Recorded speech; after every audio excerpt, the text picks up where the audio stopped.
Welcome to another special episode of Two Who's Review. I'm Alex, And I'm Fitz. and today we are back in the writers' chairs to continue with our glorified fan fiction. It's the second episode of Two Who's Produce, i.e., what me and Fitz would do if we were the showrunners of Doctor Who. Last time we had a grand old discussion about Phoebe Waller-Bridge's 17th Doctor, I think we decided. And her journey in the TARDIS with her three companions, Jennifer Grant and Zachary Grant, who are relatives of Jo Grant, who was a previous companion, and Trax, a time traveler who lost their homeworld. And we explored a season without the TARDIS, journeying across time and space, trying to figure out why it exploded on the Eye of Orion. Eventually figuring out that it was these creatures called the Rift Treaders who use Archon energy, and their home planet was doomed, and they're trying to basically harness this Archon energy to save their home planet using time magic. The Doctor ends up saving them, but not the planet. She ends up finding them a new home on a new planet that we established called Astropolis, which is this massive hub of different alien races that have found a way to coexist. But in the process, the Doctor managed to save the TARDIS before it got exploded, which some of you may have figured out is a pretty big paradox. And this season, we're going to discuss the consequences of such an action. And for those of you who also remember, there was one other little cliffhanger that we left our last season on. Trax, who was one of the companions, stayed behind on Astropolis to sort of rebuild their own life, try and find some sense of normalcy. The Grants decide to stay traveling with the Doctor, but before they do so, they visit Jo at their home just to say goodbye before they properly disembark on the TARDIS. And then, as they leave, we sort of linger on Jo for a bit, and we hear the TARDIS materializing again, and we hear the doors open, and we watch as Jo's face kind of drops, and she says, "Where's?" And then we cut. So, kind of teasing maybe something's going to happen to one or both of the Grants. Maybe this season we'll discover what that was. Maybe we won't. One thing we do want to discuss is that a friend of the show, Sam Sweeting, pointed out that we initially called these to the children of Jo Grant, which would either make them 40, or it would have this taking place in like the 70s, which would mean we'd have, or no, the 90s, which would mean we'd have to de-age Jo Grant, which we could do, but I think it's just cleaner to call them the grandchildren of Jo Grant. Yeah. We'll just call that a retcon. I don't think it affects any of the other stories that much. No, I don't think so.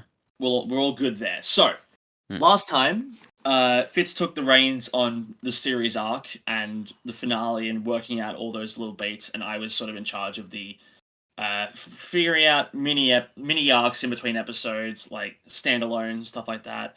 And we sort of found a good balance there. This time we're doing it the opposite way. I've been left in charge of figuring out what the season arc is going to be and where it's all leading and the finale and all that stuff. And then Fitz, along with some of our other guests who you may have heard this season, are going to be in charge of certain episodes, and then we'll have discussions on other ones if we need to fill in the gaps. But this is where I want to start before we get into season 2 of our run proper. We need a Christmas special to bridge the gap between season 1 and 2. I am so glad you said that, because I came up with the Christmas idea. Yes! Because I had one too, but I want to hear yours because you're in charge of this. Sure, yeah. I also want to say my idea for a Christmas special didn't tie into any of the season-long stuff, so it's okay if we take yours. I don't think yours... Yeah, no, mine doesn't either, really. It could be its own standalone thing. I haven't, Sorry, go ahead. Especially now that we know that Russell T. Davies is bringing back the Christmas specials, we should carry on that legacy as well, so... So I haven't, written a lot here. I've just got basically a sizable paragraph, but anyway. Yeah, I think we discussed last time. I don't think we need too much, on every episode. We don't need, a full 3-act summary for all. Yeah, just the basic concepts and the beats. Yeah, exactly. That makes sense. Okay, so I'll ask you... Yeah, did you say you wanted to go through mine first, or...? Yeah, we'll hear your Christmas special concept. Cool. I think yours probably be better than mine. Okay, so before I go on, do you know what Krampus is? Yes. Okay, cool. It's basically the Doctor meets Krampus. Well, So well, this is they've met Santa before, so might as yeah. well. So this is what I've written. So the Doctor meets Krampus. The Christmas demon terrorizes a village where some rich public figure is consumed with greed and hurts others because of it.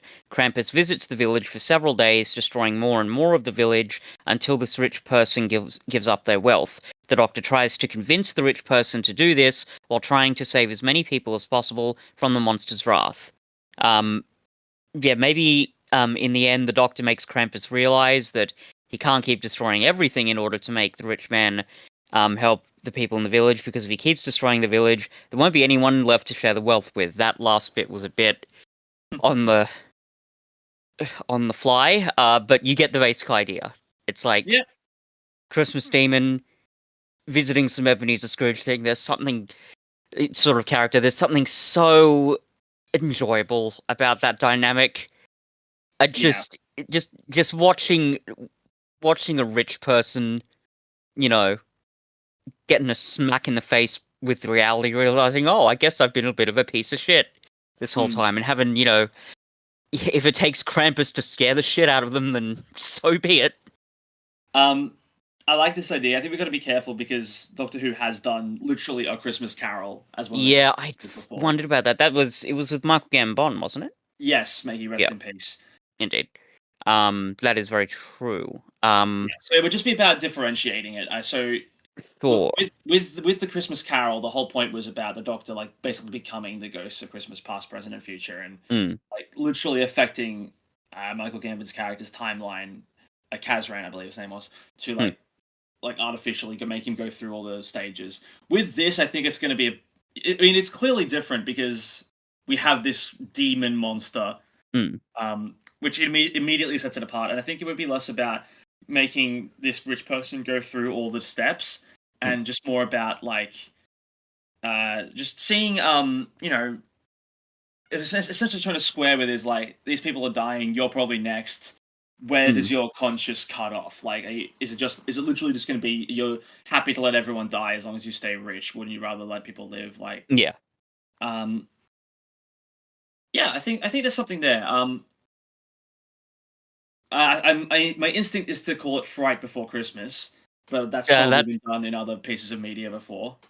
well, here's the thing. I mean, maybe it has. I don't know if that's been done. Hmm. Um, it's a nice name. I think it's yeah, like The Fright Before Christmas. It's kind of.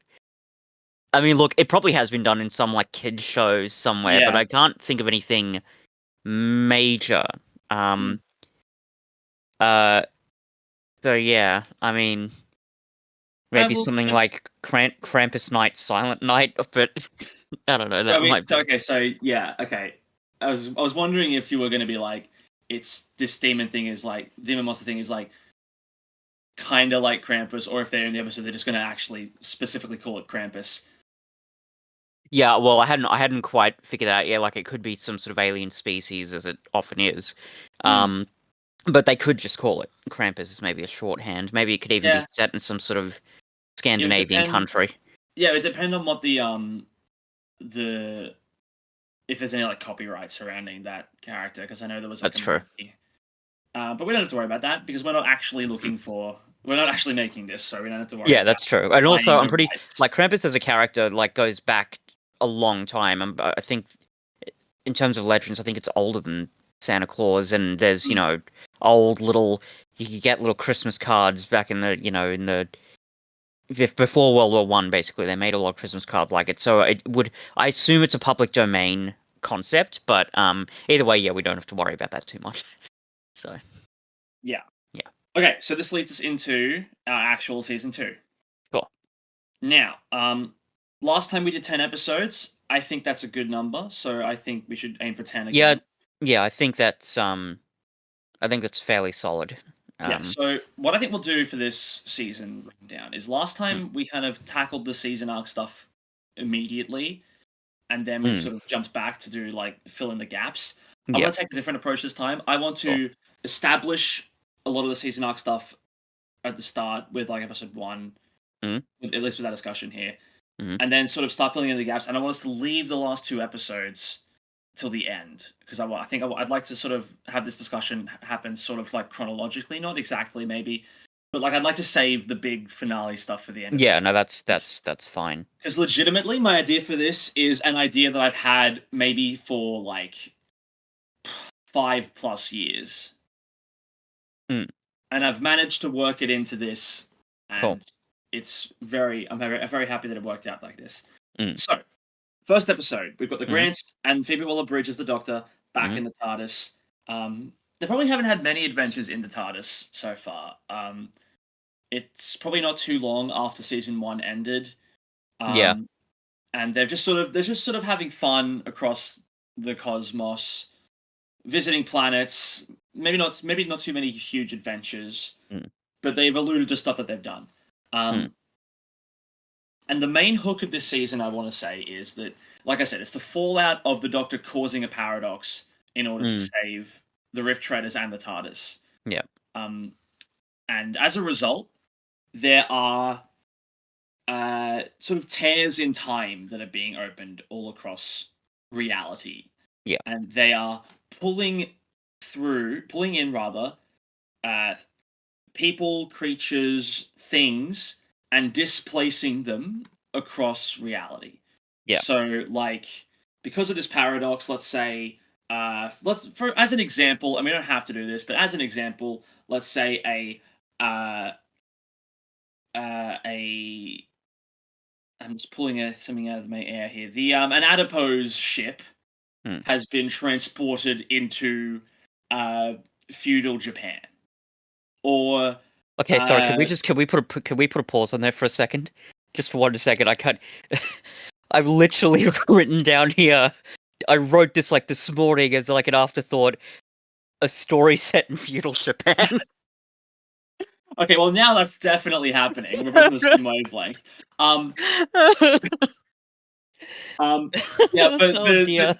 going back to the examples again, it could Anyway, yeah. also be something like I'm just trying to pull out a historical figure that the show hasn't used before. Let's say uh,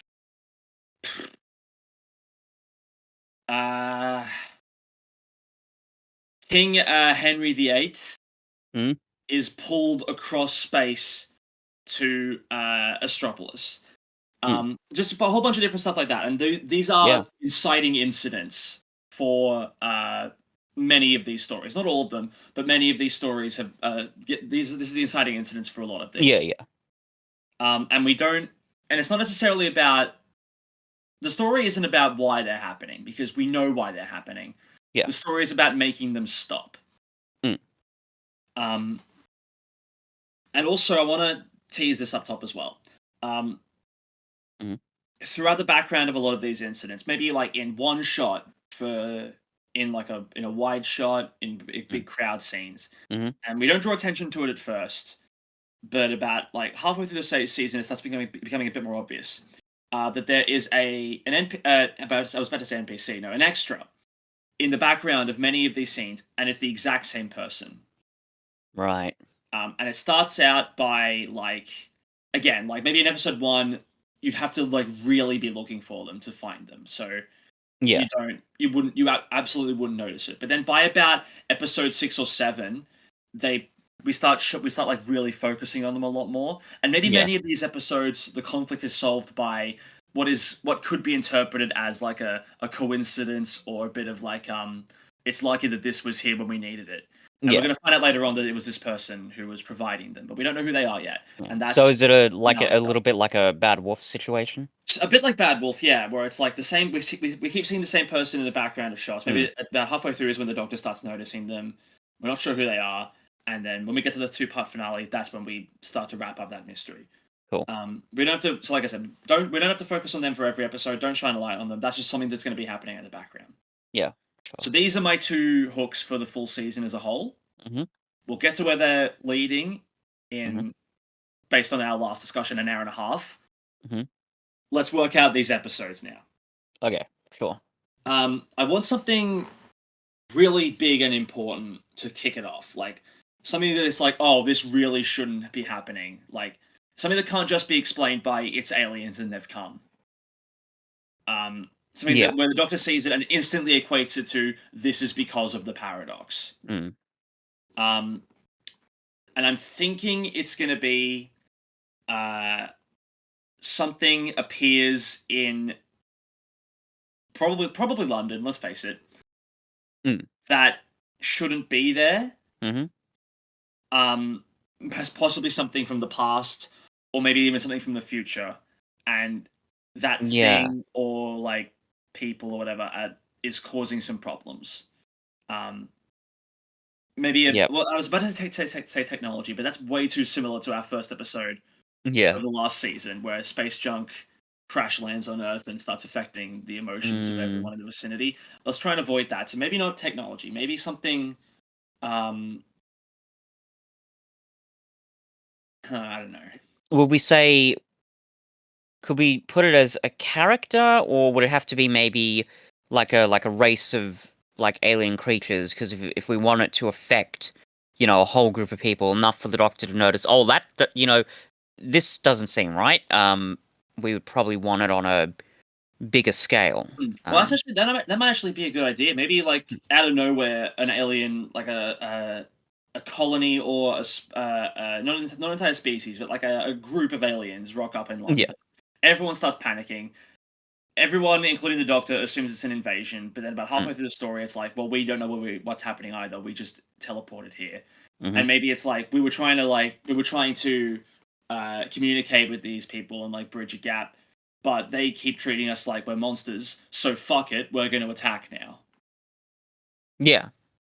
I think I Uh, I think I yeah. like that. Yeah. I think that could work. Do we have any specific idea on who these creatures could be? Are they like old, um, villains, or are they a new thing? Um, I think they. I don't know. I don't have a preference. Oh, But I think, as I've said this before about returning characters and villains, especially when it comes to the Daleks. I only ever want to use them if it like really is necessary to use them. Because I sure. think the problem we have with the power of the Doctor is it's like the Daleks and the Cybermen. They don't have to be Daleks or Cybermen. They could just be like No, they were aliens just or sort of monsters. there. Yeah. So if we're going to use a past alien race, we have to either tie it into their motivation or like the resolution, Sure. or have it be something to Yeah. do with the fact that uh I don't know. Actually, I'm No, I see what you mean. I think even just oh, generally speaking, you want to keep old villains coming back at a sort of a minimum, or at the very least, if you're going to put them in the show, you have to really think, okay, what are we doing here? Am I trying, are we trying to say something thematically important here? And if so, why this particular villain? And I've actually already got here some Dalek and Cybermen ideas just on this little page. We'll get to what they are later. interesting. As to whether, I mean, they may not work. We'll Mhm. again, we'll deal with it. But Well, I would like to use the Daleks in the finale. So right. if we can try and avoid them for individual episodes, that would be ideal. Mm-hmm. Mm-hmm. Um, we can use the Cybermen. We used them last season as well. But maybe these can be ideas that we save for season 3. Yep. Yep. Some of them, it's just as just as last time. I'm coming in Mhm. as the wild card. Some of these ideas, particularly with the Cybermen and Daleks, are a little bit wild. But Hell anyway, yeah, hell um, yeah, yeah, yeah, should be fun. But generally speaking, as I say, you want to be careful in how you deploy previous monsters yeah, because it's so easy just to make them caricatures, make them a joke, or just make them feel not terribly necessary. We've already seen yeah. examples of this, and also it should be mentioned the episode that I came up with already has Morbius in it, so that's also something that should be kept in mind. And just for those people who are unaware, this is Morbius, the classic series Doctor Who villain, and Yeah, not not Morbius, that. the living vampire. Should I say it? No, I'm not going to say it. No, don't say it. Um, I think so. I think we can basically just come up with a new species for these. I don't think it's Yeah, terribly I important what agree. they It are. doesn't, especially like for a first episode of a season. Exactly. Like you can use old monsters in the first episode of seasons, but um, I think generally you'd be better off in introducing some new. kind of creature. Mm-hmm. Yeah. Um. Cool. I think hmm, we don't. I don't think we have to dwell on this one a bit too much. I think we've got Sure. our Blues concept. It's an opener. It sets everything up. hmm We can leave it for now. If we come up with more specific stuff for it, we can come back to it. But Yep. And I like it for now. We can give it a name yeah. later on as well. And as I think you said, you definitely would want this linked to the time vortexes because the Doctor's like, oh, this shouldn't be happening because Yeah, absolutely. yeah. Maybe it's even a species that went extinct like Mm, centuries and centuries ago, or millennia and millennia yeah. ago, and Yeah. that's what clues the Doctor in. Yeah. Um. Yeah. No, that makes sense. Something that she knows about, but no one else Mm. does, as is often the case. But something where she knows, yeah, this isn't. Yeah, like this shouldn't be happening. So yeah, no, that makes sense. And that can also like be a big factor in the resolution as well, because maybe you have Mm, like this a situation where it's like in order to like really like they've planned something big scale because they've been treated like pariahs by humanity. So like, well, fuck you, we're gonna kill you all then.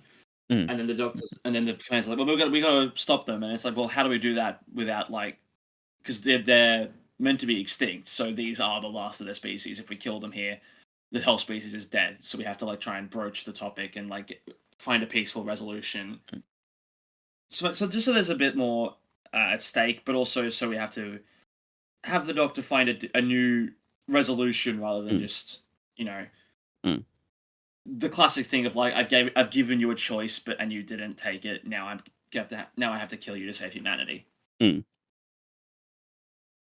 Yeah. which will be fun. Yeah. Yeah. Yeah. I Okay, agree. so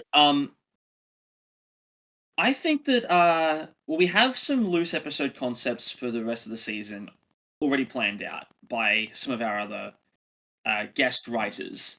Yeah. Sure. Um, because as you all know, the traditional uh, deal that we make with all of our guests to appear on the podcast is by doing this, you now get to pen an episode for our uh, season of planning things out. And we had two guests on the podcast in season 2. We had Sam and Hadley. They have both paired episode pitches. Mm. I am going to read Sam's one first. I'm just going to read this out. We have a group chat. I'm going to read this message basically word for word. Sure. Just because it's the best way of getting this across. Mm. Okay, so first things first, I'm very Star Trek brained at the moment. So this is straight up just a Star Trek episode idea that I've reworked to include Doctor Who. I don't have a strict plot, but it's a very simple idea that doesn't need a huge amount of detail to convey, so you guys can figure out what specifics you want to incorporate as you discuss. The TARDIS lands, and the Doctor and companions exit, and they appear to be in a building of some kind. They start looking around, and suddenly the lights flick on. Doors open, and a bunch of humans and aliens, some familiar, like Silurians, Catkind, Hath, non-slave Ood, maybe even a Menoptera, some new, come in and start pointing weapons at the gang, all wearing matching uniforms. Doctor and friends realize they're on a ship, it's called the Apollo, and they're taken to the brig to be questioned about who they are and where they came from. In the brig, they're greeted by the captain, Captain Sato. He and the Doctor start talking, and the Doctor figures out they're in a period of history where humanity is expanding and exploring space as part of an alliance with a bunch of other aliens from across the universe. It's just the Federation, they're Starfleet, they're the Enterprise. It is as Star Trek as you can make it without overtly infringing copyright. Mm. Anyway, as the Doctor figures that out, Captain Sato recognizes the Doctor from various historical records from across the many cultures part of the Alliance, so they're free to go.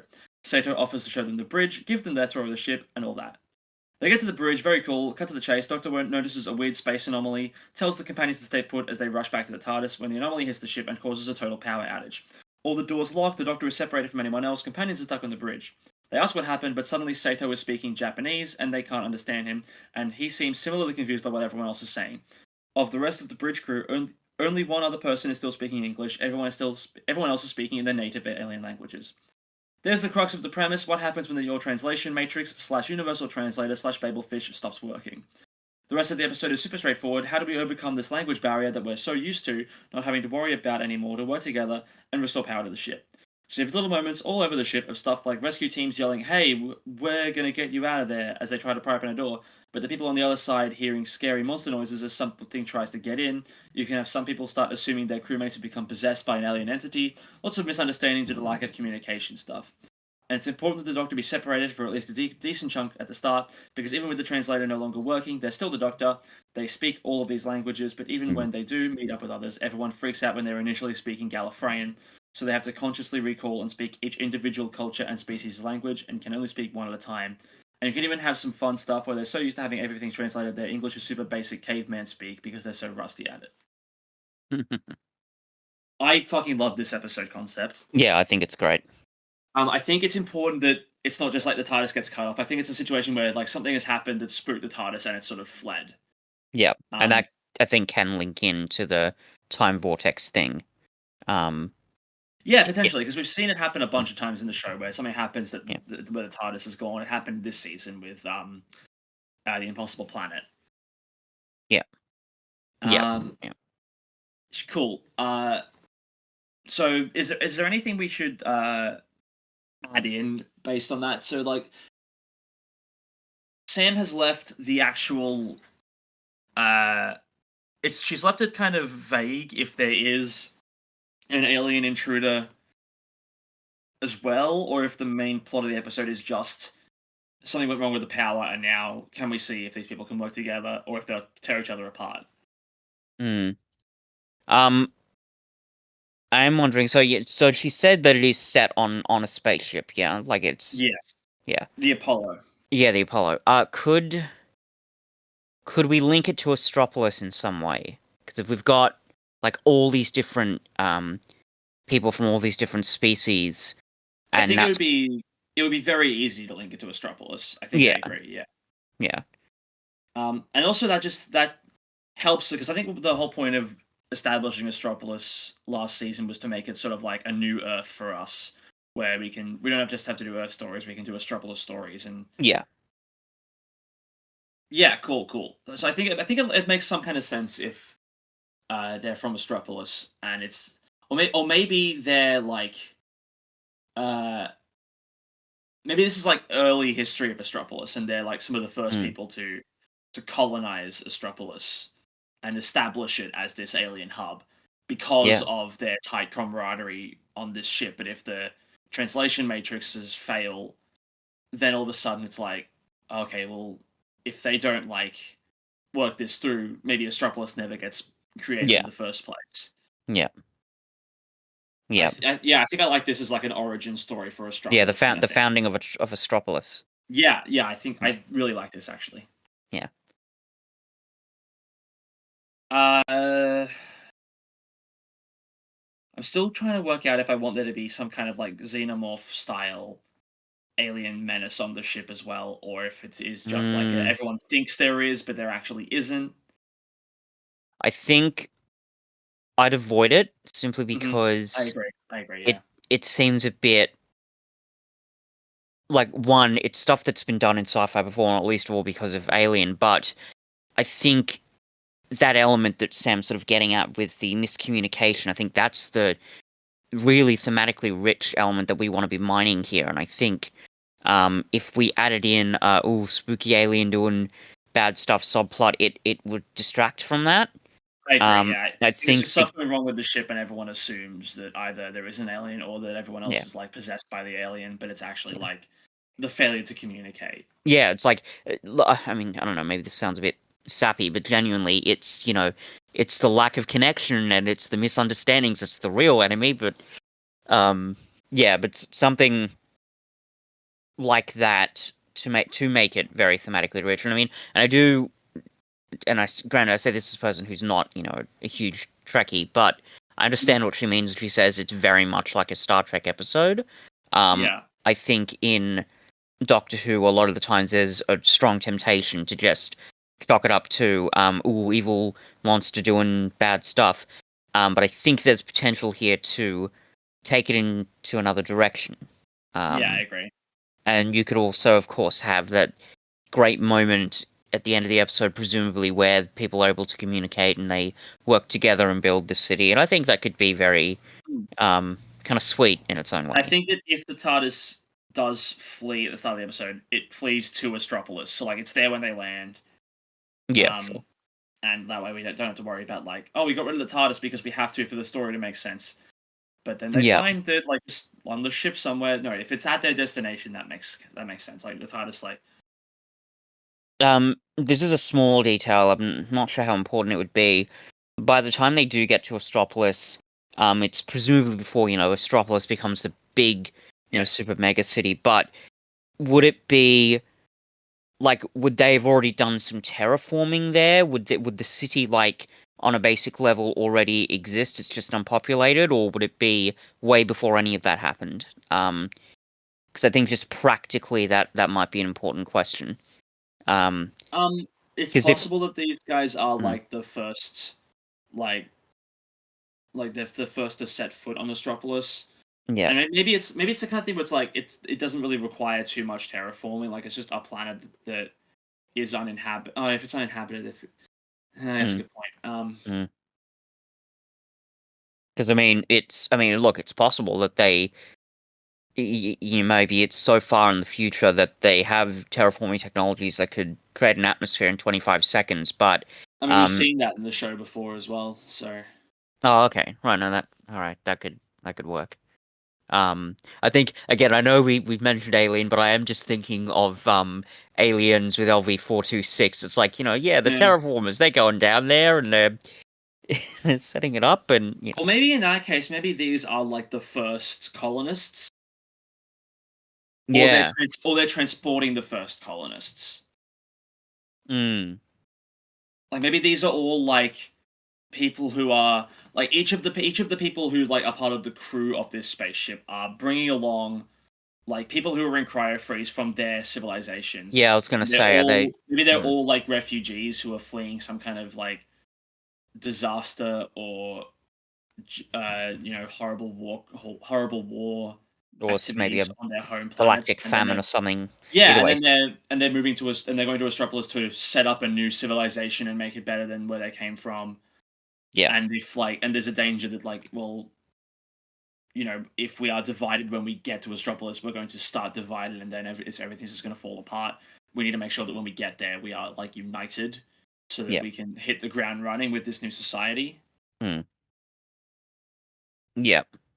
Um, yeah, I think that would work. I mean, in that sense, it could help to keep the cast at a manageable size because Yeah, if you've got maybe a couple of representatives from each species or planet or what have yeah, you, it could almost be like a you know uh end of the world as in the episode sort of situation. maybe, yeah. um But I think it's also important that like, because if we've already established Astropolis as this like big like mecca for like extreme diversity among its populace.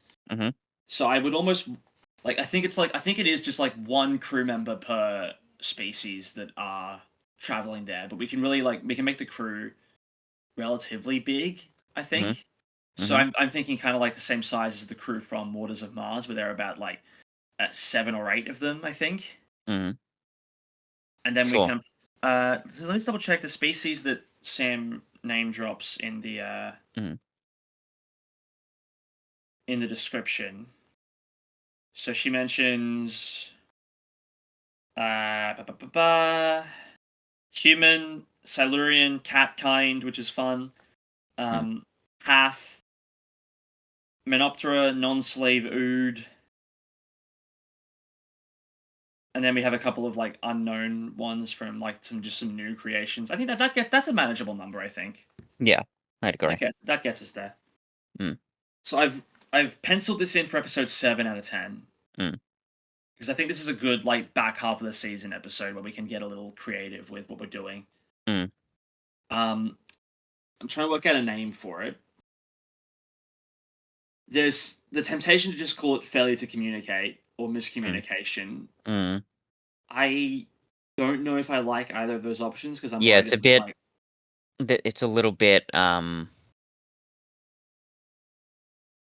I don't know. It shows our hand a little bit before the Yeah, actual thing starts, and also it's very like, of course you're gonna call it this. It's so yeah. obvious. Like it's a bit too on the nose, I think. Yeah. Yeah. Um, I suppose in regards to what we're actually gonna call this one. Um, I was almost going to suggest some pun on Lost in Translation, but I'm not sure if that'd really work. Um, yeah. I I guess don't we can know. work it out Yeah, later, but we'll come back to that one, I guess. yeah. Um, Now let's discuss Hadley's episode Mhm. that she pitched. Mhm. And this is a very different episode, which I'm happy about. Mm. Um, and Hadley has actually provided us with like a uh, full like almost 3 act concept here, Mm. which I appreciate because it means we don't do as much work. But again, I'm just gonna read out exactly what she wrote as well. I'm gonna substitute because when she initially sent the pitch, it was like a 12th Doctor Clara story. Mhm. We're just gonna adjust it so that it's Phoebe Waller-Bridge and the Grants. Yeah. Sure. Okay. Love Dr. Light episodes, and I wrote this around the concept of what exactly the sonic screwdriver is capable of. Took Alta's technology and ran with it. I wrote a purposely downtrodden protagonist to make you feel less bad when she starts using the sonic screwdriver for impure purposes. I'm not certain with how well this lines up with lore and the time. Okay, well, that's timeline stuff. Here we go. So the Doctor and the Grants confront a Zygon about to let off a doomsday device. The Doctor stops the device with her sonic screwdriver, but misplaces it during the chaos. It winds up in the hands of Tara Blake, a teen whose mother, Kate's cancer, is taking a turn for the worse, but they can't afford treatment. Tara's father, Harry, left the family when she was young. At school, Tara is tormented by Olivia. On the playground, while she's messing with the sonic screwdriver, the strange device gets Olivia's attention, who starts filming Tara and mocking her weird gizmo. In the struggle, Tara accidentally uses the sonic screwdriver on Olivia's phone, which sends embarrassing messages to all her contacts. Ecstatic, Tara begins experimenting with the sonic screwdriver, messing with an ATM to get the money to buy expensive outfits to get the attention of her peers. She keeps it a secret from Kate. Tara gets the idea to use the sonic screwdriver to get enough money for Kate's cancer treatment, but due to the ATM's withdrawal limit, she'd have to visit over 1,000 ATMs. On one of her ATM trips, Tara runs into the Doctor and the Grants, but evades them.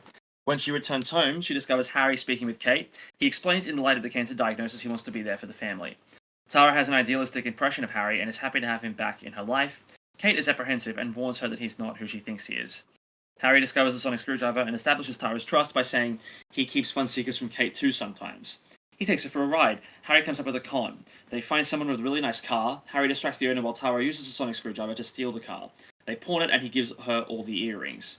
The money isn't enough to cover the treatment, so Harry comes up with one big final heist. He and Tara use the sonic screwdriver to hack into a museum's security and steal a Fabergé egg. On the way home, Tara, even though she's excited to rebuild her relationship with her father, still doesn't trust Harry with the egg. He offers to hold her bag to put the egg in, and she agrees. While Harry holds the bag, he is able to snatch the sonic screwdriver. He reveals himself as the Zygon from the start that was stealing the sonic screwdriver to fix his doomsday device. The Doctor and the Grants arrive in time to stop the Zygon. The Doctor is ready to unleash fury upon Tara for misusing the sonic screwdriver, but the Grants appeal to her compassion after Tara explains her situation. Tara agrees to return the Fabergé egg. In return, the Doctor takes Tara and Kate centuries into the future. They are mesmerized by the advancement of society. There, Kate receives a cure for the cancer, which is the price of a stick of gum. After they return to the present, the Doctor offers to use the sonic screwdriver to take a video from the cloud and upload it to Tara's phone. It's a video the real father recorded, explaining why he left, that he has never had the courage to send to Tara. Tara rejects the offer, happy to have Kate's health. The Doctor and the Grants leave, ending on Tara and Kate enjoying each other's company in their home. They are content with their normal, imperfect lives. Yeah, that's cute. I like it as a Dr. Light episode. I think it's really different than a lot of the others we've seen so far. My Yep. only change would be is I'd have Tara be the one who, like, maybe the Doctor and the Grants rock up, but Tara is ultimately the one who uses the sonic screwdriver to solve the conflict, I think, at the end. Like, she finds some use for the sonic screwdriver from her, like, mucking about with it, and is able to do that to distract the Zygon long enough for the Doctor and the Grants to, like, deal with it properly in the end. Yeah, maybe like she figures out how to work it a little bit, and maybe with the Doctor's encouragement, it's like, oh, do that thing that you did with it earlier, and then they both kind of, like, mostly Tara, but they both sort of, defeat the villain in the Yeah. end. Yeah. I think that's a pretty good one. I don't think there's much else we can add on to that. It's just a really, really solid concept. Hadley's clearly put a lot of thought into it. I Yeah. really like that at the end, Tara rejects the offer of, like, seeing the message from her dad. Yeah. because I think Yeah. that's it's so like the standard thing where it's like my I don't know why my dad left. Well, I can show you why. It's like actually, you know what? I don't want to know anymore. Doesn't matter. I don't really. It's not impacting me. He left for his Yeah. own reasons, and that's on him. But I'm happy with what I've got. I Yeah, I really agree like with that that. as a message. Yeah, for sure. She's called the episode "Screwed." Hmm. Is that a good title, or is people going to look at that and go, "Oh, that's a double entendre"? Yeah, I don't love it. It I don't know, it seems very easy to laugh at, and I Hmm. just, especially given how serious the episode gets, you want something that's more grounded, that has more dramatic weight to it. Um yeah, like yeah, I think I'd prefer to change it. Me too. Um yeah. Um Do you have any ideas? um Not really.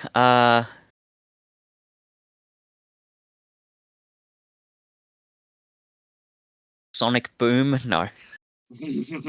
Uh, how the fuck would that even work? Anyway. Um,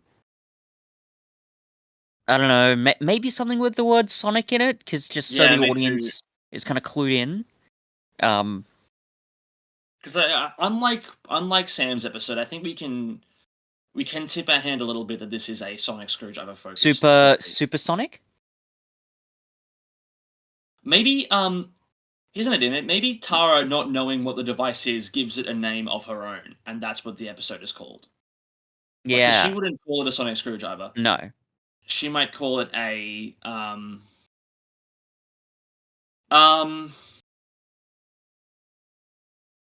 She might just call it a magic wand. Yeah. Yeah. Should we call it I guess magic so. wand? Um, yeah. I think. Hmm. I think, yeah, maybe we can just we'll think on it a bit more. We can just put Yeah, that down as a placeholder I've got for that in as a now. placeholder for now. Yeah, yeah. Yeah. Cool. So the only other episode we have in the bank before this, aside from my finale, is your episode that you've spent some time working on. Mm-hmm. Would you like to uh, read yours out for the viewers? Yeah, For I the may as listeners? well. Uh, so I rewrote this a little bit to change a few things after Sam gave me some pretty good notes. I'm not sure if you did you read that second version, or is Not this yet, not yet. okay? I think you sent it while I was at work, so I don't Okay, think. that's fine. All right, well, yeah, may as well go through this. Yeah, go ahead. It is in sort of typically me fashion, is a little bit rambly, but I've got like it's basically a whole episode. There are a couple of bits that still need work. The ending in particular still may not work terribly well, but most of it's fairly thoroughly thought out. So hopefully we can do something cool with it. Hmm. Um, excuse me. Okay, so this is called The Doctor with Two Brains. Um, and here it is. So we open on the planet Khan. The Sisterhood of Khan is holding a psychic ritual together. Suddenly, one of the Sisterhood, Arnella, informs the others that she senses a coming cataclysm that will put them all at risk, a dark presence on the horizon. The Sisterhood then all agree they should use their psychic powers to call for help. We then hear the sound of the cloister bell ringing. We immediately go to the TARDIS console. The Doctor, Zachary, and Jennifer are holding on to the console for dear life as the TARDIS is knocked about by the various time vortexes around them. Zach asks the Doctor how much danger they're all in. The Doctor stresses they are in a pretty dangerous situation and that they need to escape the torrent of vortexes, but they should be ultimately safe inside the TARDIS as almost nothing can enter it. The Doctor instructs Jen and Zack to press buttons and pull levers and scan screens exactly as she tells them to. Jen is scared to follow the Doctor's directions and panics. The Doctor tells Jen that she has to trust her. Zack agrees and reassures Jen that the Doctor knows what she's doing. This could be a good character progression from last season when Zack didn't trust the Doctor. Once Jen is reassured, they all manipulate the TARDIS console rapidly and manage to steer the TARDIS away from the vortexes into a quiet area of space. However, they're stuck where they are for now, as the presence of so many vortexes in time and space means they have to wait until the Doctor can chart a course out of the vortex cluster. The Doctor then sets to work mapping out a safe course through time-space by using the TARDIS console. The other two ask the Doctor if there's anything they can do to help, and the Doctor says no, as this requires the mind of a Time Lord to calculate complex equations. The Doctor then suggests they pass the time by playing games. The Doctor goes into her living quarters and takes out a box of objects, including some of the Fifth Doctor's cricket gear, a deck of Uno cards, and 2 futuristic helmets. We see a montage of the companions trying to pass the time with this bric-a-brac. They play old games like Uno and cricket. After a while of working on the computations, the Doctor too grows bored and distressed, and tries to show them how to play games from other planets and civilizations, while the TARDIS computer runs the equations. The Doctor takes out the futuristic helmets and introduces Jen and Zack to the Time Lord game of mind-bending. The Doctor explains that the Time Lords used mind-bending as a kind of sport, a kind of mental combat that pits Time Lord minds against each other. She says that it often involves Time Lords challenging each other to complete difficult math equations, but can include more complex scenarios and challenges. Zack and Jen ask if they can try it out, but the Doctor refuses, saying that mind-bending can be deadly even for Time Lords. However, after multiple requests, the Doctor modifies the circuits of their helmets to make sure they are safe for the companions to use. They all put on the helmets, with the Doctor guiding the others through the mental dimension so they remain safe. She also warns them that they cannot take off their helmets without the help of a being with higher consciousness, such as a Time Lord, as it can be dangerous. They compete for a short while, with Jen and Zack challenging each other to solve human-based math equations. Before long, Jen and Zack both start getting headaches. The Doctor then takes off her helmet and brings the others back to reality, ordering them to stop. They all then search through the box of objects again, eventually finding a series of hats. Some seen before, others worn by previous Doctors, and I actually should clarify there, when I mean brings them back to reality, she takes off their helmets. Yeah. The Doctor makes a nostalgic remark about the hats and tries some of them on. Finally, she finds a hat she hasn't worn before and puts it on. She goes into her quarters and looks in a mirror. At first, she seems slightly unsure of her choice. She could say something like, "Is this really me?" and takes off the hat. However, she ultimately decides that the hat does reflect her. But, before she can put it back on, her reflection comes to life and reaches its hand out through the mirror towards the Doctor. Understandably shocked, the Doctor takes out her sonic screwdriver and tries to stop the apparition from crossing into her realm. The Mirror Doctor grabs the real Doctor's hand, and they both struggle over the sonic screwdriver, with the Mirror Doctor threatening to pull the real Doctor into the mirror. In the background, we hear the cloister bell ringing again, and the companions calling for the Doctor. The real Doctor drops her hat, and it rolls out of her quarters into the TARDIS console room. The struggle continues. The struggle between the Doctors remains unresolved. The Doctor goes back into the console room. When she enters, she picks up her hat. Jen asks her to help fix a problem with her phone so she can call home and let her friends and family know she is safe. As previously established in the series, the Doctor would have fixed Jen and Zack's phones to be able to call home even in distant time and space. This time, though, it doesn't work, and the Doctor says the vortex cluster is causing too much interference. She then tells them that she just had a fight with her reflection and warns that the cloister bell is reacting to a dangerous presence having entered the TARDIS. The Doctor then runs a scan to search for any type of life form other than Time Lord and human. The scan says there is no one else present except for one Time Lord and 2 humans. The Doctor manually disables the cloister bell and reassures the others that they should be safe, but cautions them to be watchful. Zack remarks on the Doctor's new hat, saying that he thinks it looks too fancy, ugly almost. The Doctor seems briefly unsure, but quickly dismisses the comment, saying that if she wants anyone to comment on her appearance, she'll ask for it. She gets back to work on the charter out of the cluster. Soon after, a distress call comes through the TARDIS console. The Doctor remarks how strange this is, as the interference from the vortex cluster should prevent this. Never one to leave someone in need, the Doctor answers the distress call. It is one of the Sisterhood of Khan, Arnella, who appears as a vision inside the TARDIS. Arnella is using her enormous psychic abilities as a member of the Sisterhood to contact the Doctor despite the cluster, as one of the vortexes closest to the TARDIS opens to the area of space and time where Khan is. Arnella says that the Sisterhood has sensed a great disturbance in the cosmic order in their region of the universe. She says that the cluster is threatening to destroy all life in that region and that the Doctor must hurry to help save them. The message is not long and cuts in and out, but the Doctor and her companions get the picture. There is then a debate as to whether they should simply fly the TARDIS through the vortex cluster to reach the planet Khan. Zack suggests that they should brave the storm, but Jen is hesitant to do so. Zack once again reassures Jen that the Doctor knows what she's doing and to trust her. Suddenly, a second Doctor who looks exactly like Phoebe Waller-Bridge enters the console room and says, "I'm not sure about that." Shocked, Zack and Jen ask who this Doctor is and try to figure out which is the real one, with each saying that the other is obviously the fake one. Zack suggests they check the TARDIS console again to see if there are any other life forms on the TARDIS. Once again, however, it says there are only 2 humans and 1 Time Lord.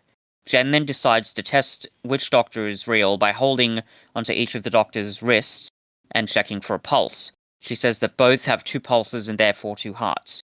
Frustrated, Zack decides to mentally test each Doctor by asking them questions, and Jen joins in. They both ask each Doctor about details regarding her recent adventures with them from the last season, to which both Doctors give correct answers. One of the Doctors then suggests that they find a copy of a 1,000-year diary the Doctor owns, so Jen and Zack can ask questions about the Doctor's history, but this too proves unsuccessful. Finally, one of the Doctors, who we'll call Dr. B for now, says that they don't have time and that they need to get to the planet Khan. Dr. A then suggests that neither Doctor could guarantee everyone's safety and that she refuses to put them all at risk, especially as she promised Jo to keep Zack and Jen safe. Dr. B then says she knows she promised this, but there are more lives at risk. The greater good needs to be taken care of, as millions of lives could end if she doesn't do anything. There is some internal conflict with Zack and Jen, as Zack reverts back to his old ways of being suspicious of the Doctor. Zack reminds the others that the Doctor once regarded the human race with contempt, and questions why the Doctor should care about him or Jen now. Both Doctors reassure that of course they care about Jen and Zack, but Dr. B still holds her position. Jen then asks how much longer it will take for the TARDIS to complete the calculations to get out of the cluster. Dr. A says that if they leave the TARDIS to complete the rest of the computations, it shouldn't take too long before they can leave and travel to Khan in the TARDIS as they normally would. There is more argument about whether the plan is safe.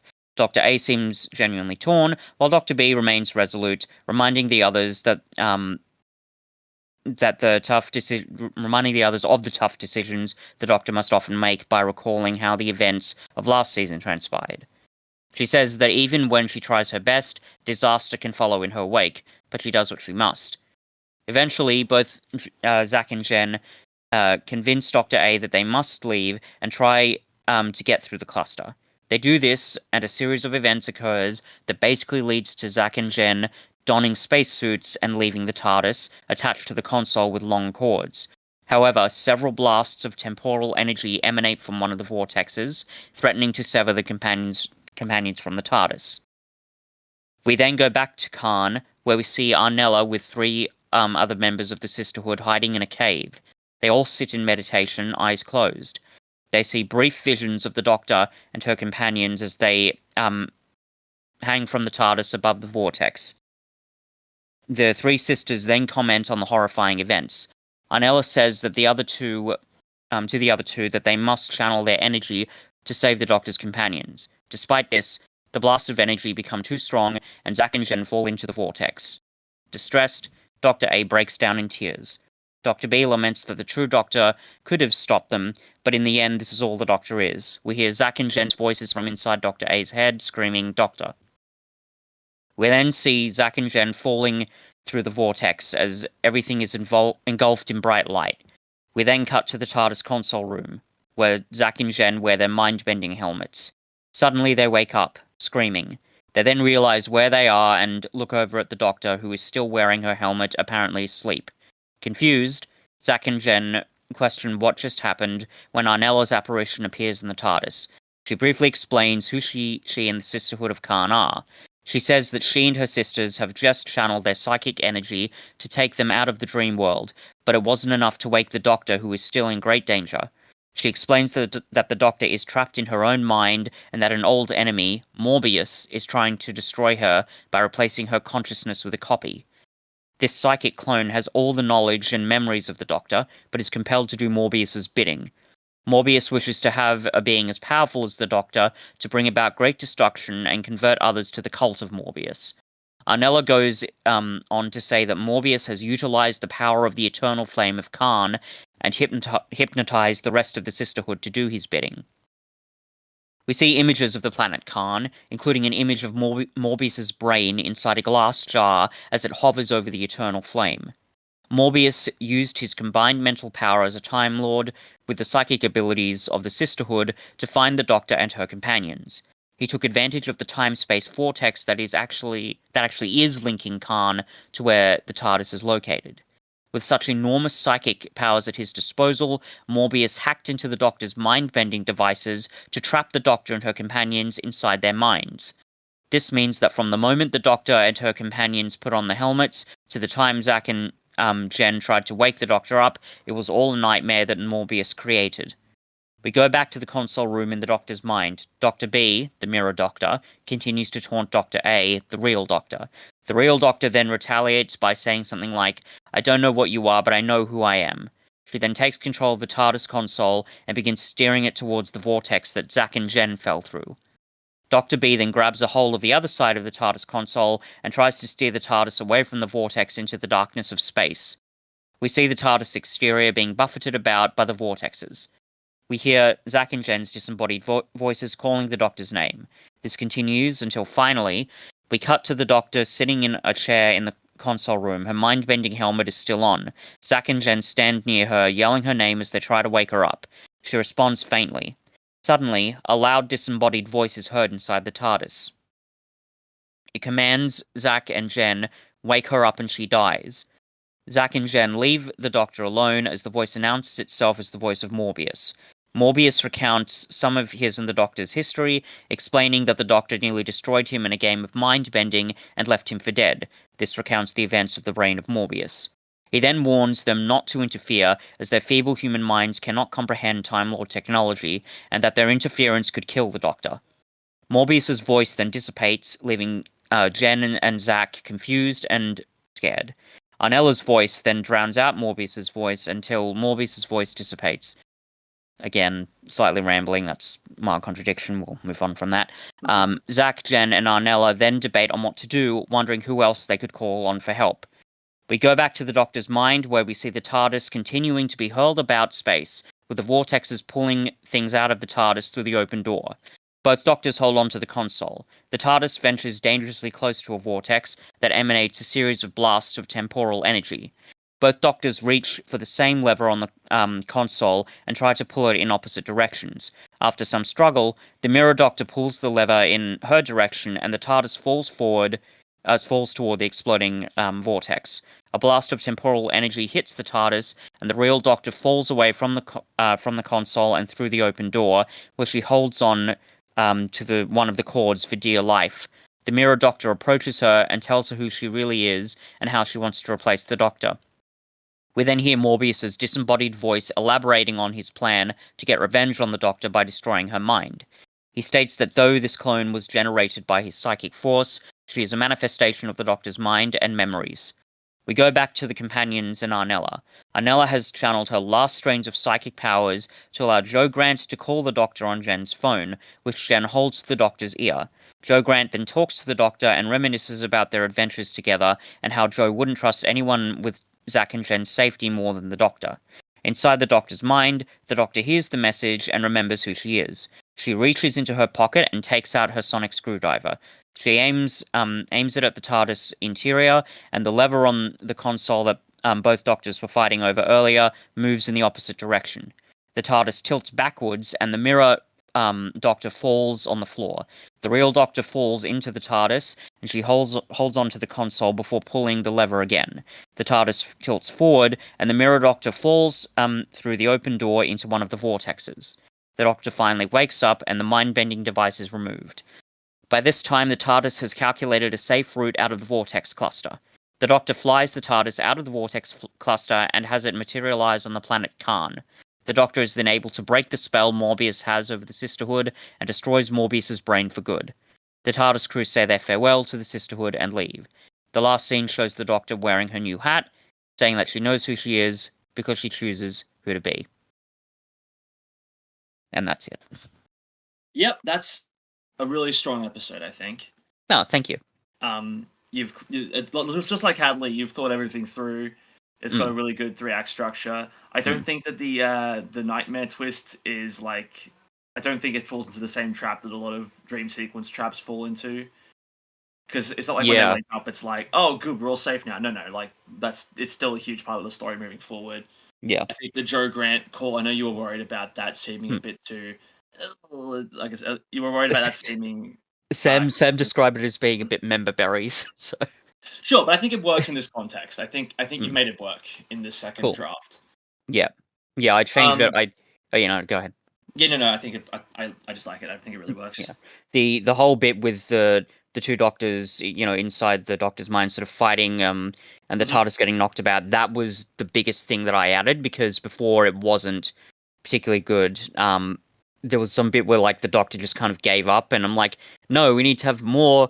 The stakes need to be better handled than that, as Sam rightfully pointed out. So, I think it, and as you say, I think it does work because even though there's dramatic irony and we know what's really going on when both Doctors are, trying to control the TARDIS, we know that it's a dream, but there's still a lot of sort of thematic weight, especially there because it's the Doctor, deciding who she is.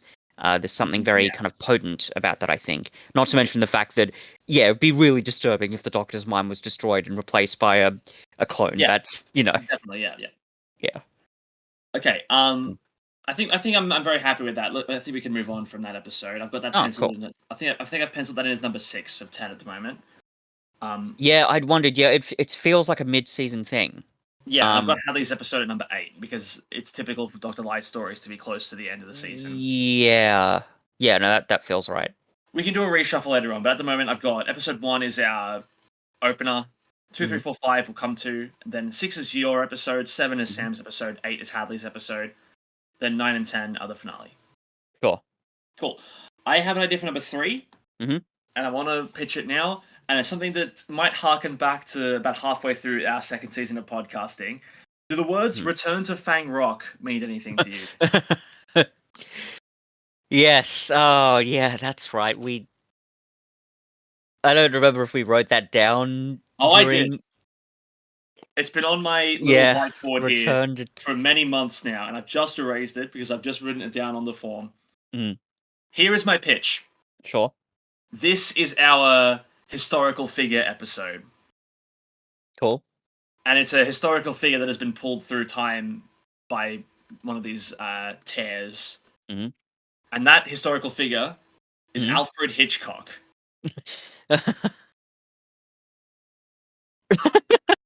And we get like this horror thing on Fang Rock where there's this alien creature. Maybe it's a bird-like creature to reference the bird. Yeah.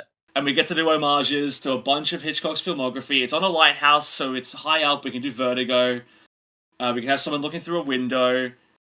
I guess it could work. I'd just be wary of making it very sort of gimmicky, I suppose. I mean, I assume that's not your intention, but I think it would be... No, but like, if it is gimmicky of anything, if it becomes gimmicky of Hitchcock's filmography, I'm okay with that, because, like, that's kind of the point.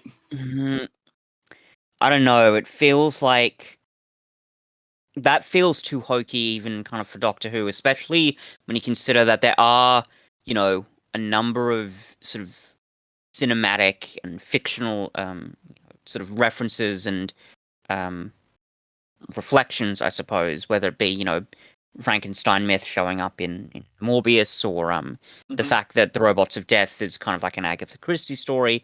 But I feel like I don't know. It feels it just feels a bit hokey for me. I Okay. wanna. Could we? Look, I I'm see what you happy to mean. rework. I'm happy to rework it. I just want to do Return to Fang Rock. That's all I want Yeah, to no, do. that's fine. This is okay. This is just one sentence that I've written down on my thing here, and I've got Okay. no fucking clue how we'd make this work, especially in this episode. But I've just written down a story where they meet Margaret Thatcher. Okay, not this one. I was gonna say I'm just gonna let that sink in. Anyway, Okay. anyway, yeah, that was just an idea. As you say, it probably wouldn't work. No, I not mean, for maybe this. it could work for another episode, but maybe not this one. No. Um, Having said that, your idea of sort of the vortex sort of pulling in a character from another era could be interesting. I wonder, um, because the last time they were at Fang Rock, it was in 1901, I think it was, or 1900, and I wonder if you could almost set it in like the present day, maybe, and have a bunch of people. Maybe they're like these sort of daredevil, almost pseudo ghost hunter types who break into Fang Yeah, Rock, and well, they're maybe watching like an astrological event. I'm Um, picturing this as like if this was like I think when we teased this, it was kind of like a legacy sequel kind of thing with like a mm, horror thing that you like to do. And yeah, I think we were discussing like like a certain mythos that would be surrounding Fang Rock after the mm, events of horror of Fang Rock. So it makes a lot of sense if there's like this crew of like ghost hunters or like yeah, thrill seekers who are heading to the yeah. lighthouse, the by now disused and in disrepair, clearly. Um, How okay, here's a question with that. How you know, super modern and hip do we want to make this? Do we want to make it like a literal like a bunch of videos like on TikTok? It's like, oh, we went uh, exploring this part of the world. Here's a song by Tiny Tim playing over the background to scare everybody. That might be a little bit I think we a can. little I bit think much. we can. I think we can tell parts of the story that way, like through the Like a lens found of their almost like a filming. found footage thing. Yeah, not like I wouldn't want to do that for the whole episode. I think this is No, like no, at no, certain but small. like yeah, at certain parts of the story we either cut to like their footage and then we Yeah, like to cut frame back the to story. yeah, exactly. Yeah. Because definitely, like, yeah, we wouldn't want to be relying too heavily on, I think, on found footage tropes. That actually reminds me, has Doctor Who ever tried to do a found footage thing? I don't. Yes, yes. Right. It was a Series 9 Capaldi story. Yeah, I think I heard about that once. I Mm. can't remember what episode it was, but It got a lot of hate when it came out. Um, oof. I think it's overhated, but I do understand a lot of the criticism. Mm. Um, we'll Um, we'll we'll get there. yeah. Either way, I think probably keeping again having it as sort of a framing device. Like maybe if Yeah, they're trying to do like a live stream or get recorded video to put online, that might work. But it would also be interesting if a lot of it could take place, like not through video, but mm, we could use a lot of sort of gothic horror trappings as they did in the yeah, original Fang Rock, I agree. sort of a clash of old and new sort of a deal. Yeah, definitely. What would be our threat for this then? Mm,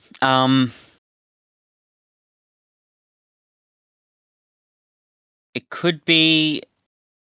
I'm tempted to say the Rootons, simply because we've got this time vortex thing, and it's not entirely unreasonable to expect them to show up. I mean, certainly if we've got this idea of a character showing up and weird things happening, totally by coincidence, then seemingly by coincidence rather, I think that could theoretically work.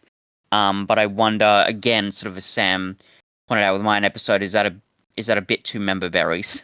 I think it is. Yeah, that's fair. And I also Um, wouldn't want to make this a. I don't want to make this solely a remember horror of Fang Rock yeah, episode. I think it needs to be like that kind of legacy sequel kind of thing where it's like you don't have to. Kind of like how Hollywood is doing the whole like soft reboot, or how they love to do that with their mm, horror films, like Halloween and then Halloween again, where yeah, it's like it's kind of a reboot but kind of follows on. yeah, sure. No, that makes sense. Okay, in terms of a threat, uh It's in- Is this a Vashta Narada potential story? Like, it could work. Could or do we just work. again do we just like are we falling into the trap of like just Hmm. resurrecting a whole bunch of villains from the past when we could just come up with a new one that makes Yeah, that's sense with true. Well, let's just put Vashnarada, like, put a pin in that for now. But let's see if we can come up with, a new, spooky villain. yeah. That could work. Hmm. If there is an Maybe. astrological, Oh, here's an idea. If we want to hmm, use the live stream or the TikTok things as a framing device, hmm. maybe it's a monster that can only be seen in footage. Yeah, that might be fun. Um, Like hmm. it's invisible, but But when you look at it through a camera or on a screen, you can yeah, see it there. and maybe we can do something fun with like these characters if they're like, again, young Daredevil types. Maybe we can have like one who is kind of really excited and really believes in the supernatural and wants to film it. We can have one who's really cynical and just wants to get, more views. And then we Mm. can have one that is unsure about the supernatural but is genuinely afraid of it. So we can, Yeah, I mean, it's just that's the classic dynamic, isn't it? yeah. I think So we that can I mean that really works. I think. play around with it Mhm. a little bit. And that Um, also makes sense because if they think it's like a haunted lighthouse mm, and there's like shit that's moving around on its own and like, noises that can't be attributed to anything, it's because it's invisible except on camera. mm, That I think that really plays into it really well actually. yeah, yeah, yeah, I agree. In terms of what this villain could be, presumably it would be connected with the astrological event. Um, Mhm. Maybe somehow that astrological event does cause technological interference, Yeah. or maybe, hmm,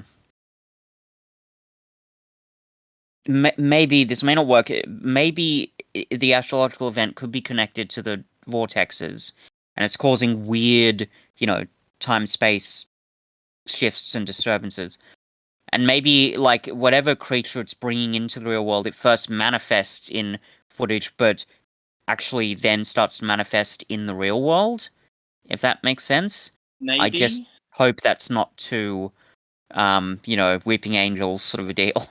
Yeah, I think it's just a bit cleaner if we just established that this creature that the rift pulled through or the time tear pulled in to Fang Rock, Mm, a part of its species biology is that it is invisible. Um, but sure. like cameras can still see them. I think it's a bit cleaner if we just do that. That way we don't have to overcomplicate things a bit, and Yeah, yeah, sure. No, that we makes can just. sense. 'Cause I also think it's a bit scarier as a monster if that is the case. Yeah, Because otherwise, if it's a fact of this creature's biology, then it's way more. There's way more cause for like fear yeah, just in real world. Like yeah, where just like with Weeping Angels, where it's like any statue could be one of them. It's like, well, anytime you yeah, hear something moving yeah. through a It could house be, or like creaking or when there's and that does, something moves you can't quite attribute to anything, it could be this yeah, creature. and that does really work because it kind of does fit into the whole ghost hunting thing. Yeah, Because it's like, yeah, all those times on those shows, if something supposedly happened, it wasn't just someone tripping, there was something there, that I think that's a really fun idea, actually. Um, yeah, so do we yeah, want, I'm very happy with that. yeah, um, and like they could, because they can, and actually having that framing device of this, you know, documentary TikToking crew, that would really be helpful because they can explain some of the backstory without it seeming out of place. Because they Yeah, can say like, "Oh, we're here at Fang Rock, and here's this legend. Every person who worked here mysteriously died overnight, and yeah, um, so I think." And the episode, the story horror of Fang Rock, because it has such a grim ending, and the Doctor and Leela just kind of leave. It is good in terms of mining for like, to expand canon Hmm. because um it's sort of ambiguity in the ending it would allow us to expand on it, I think, in that way. So that's kind of cool. Yeah. Mm. I'm just gonna make the executive decision. This alien is called a Phasmos. Phasmos Phasmos. Phasmos. of Phasmos, yes. Yeah, no, that makes sense. Cool. Okay. I think we can leave Fangrock there. I'm very happy with that at the Yeah, moment. sure. Hmm. So, in terms of like stories itself, we Hmm. have episode 2 and then episode 4 and 5, which I want to be a two-part story. Hmm. One of these has got to be our feudal Japan episode. Yeah, It's got to be. sure. Do we think that is a one episode story or a two episode story? Um, I Well, it feel depends like what it's a it one depends what episode story, but yeah, I mean it also depends what we want to do with it, right? yeah, that's true. Um, because I mean, maybe we could do like you could do what Doctor Who often does with sort of recycling ideas from mythology and things like that. Like Oh maybe yeah, they yeah. meet like a ghost, apparently a ghost that's haunting some you know Japanese lord's house or something like that. They were called daimyos in feudal Japan, so maybe that's happening because there's quite a rich history of horror folklore in Yeah. Japan. A lot of, I mean, like modern examples, of course, that come to mind are things like Ring and The Grudge, but Hmm. even going back into theatre, um, there were a lot of stories about subjugated people taking vengeance on the upper classes who mistreated them. Um, so that could work, or it could be like a yokai. I would prefer to go with yokai because we just had we if We just Fangrock had is going to be Ghost. a ghost thing, I'd rather do Yeah, monsters. Yeah, so I think yokai is probably sure. a better way to go about it. It's difficult because we want to if we're going to do that, we have to be really culturally sensitive about it. Yes, exactly. Yeah. I'm also just looking up famous historical people from feudal Japan that we Mm. could maybe base this around. Hmm. Um, many of them are warlords. Yeah, the talk. I imagine it. I imagined it being set in the during the Tokugawa shogunate. So yeah. Um. I mean, yeah, I don't know. We'll come back to that. yeah. So I if mean, we maybe want we to could do do, something about some Dutch trade ship that arrives because that was a big thing that happened. But anyway, we can look at it, look into it later. yeah, I just had a thought. Sure, Remember my example was adipose in feudal Japan. sure. Adipose are kind of a yokai. Kind of. Yeah, I see what you I was mean. joking, but like, look, I mean, they're very different tonally, so I don't Mm. think we can do that because like it would be incredibly difficult to balance the intrinsically comical nature of the adipose with feudal Japan. Yeah. So I think we should avoid Mm. that as much as possible. Yeah. Yeah, I agree. Um. Hmm. What else Do can you we want do? to?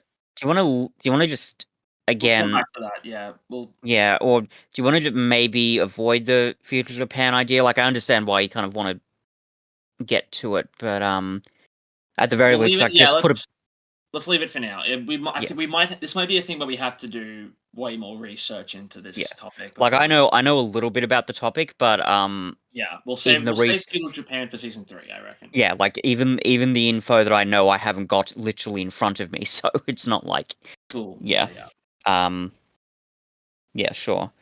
Okay. Uh, So, what are some other ideas that we could do here? can I read out some of my ones because I've got Yeah, some. please go for it. Yeah, okay. So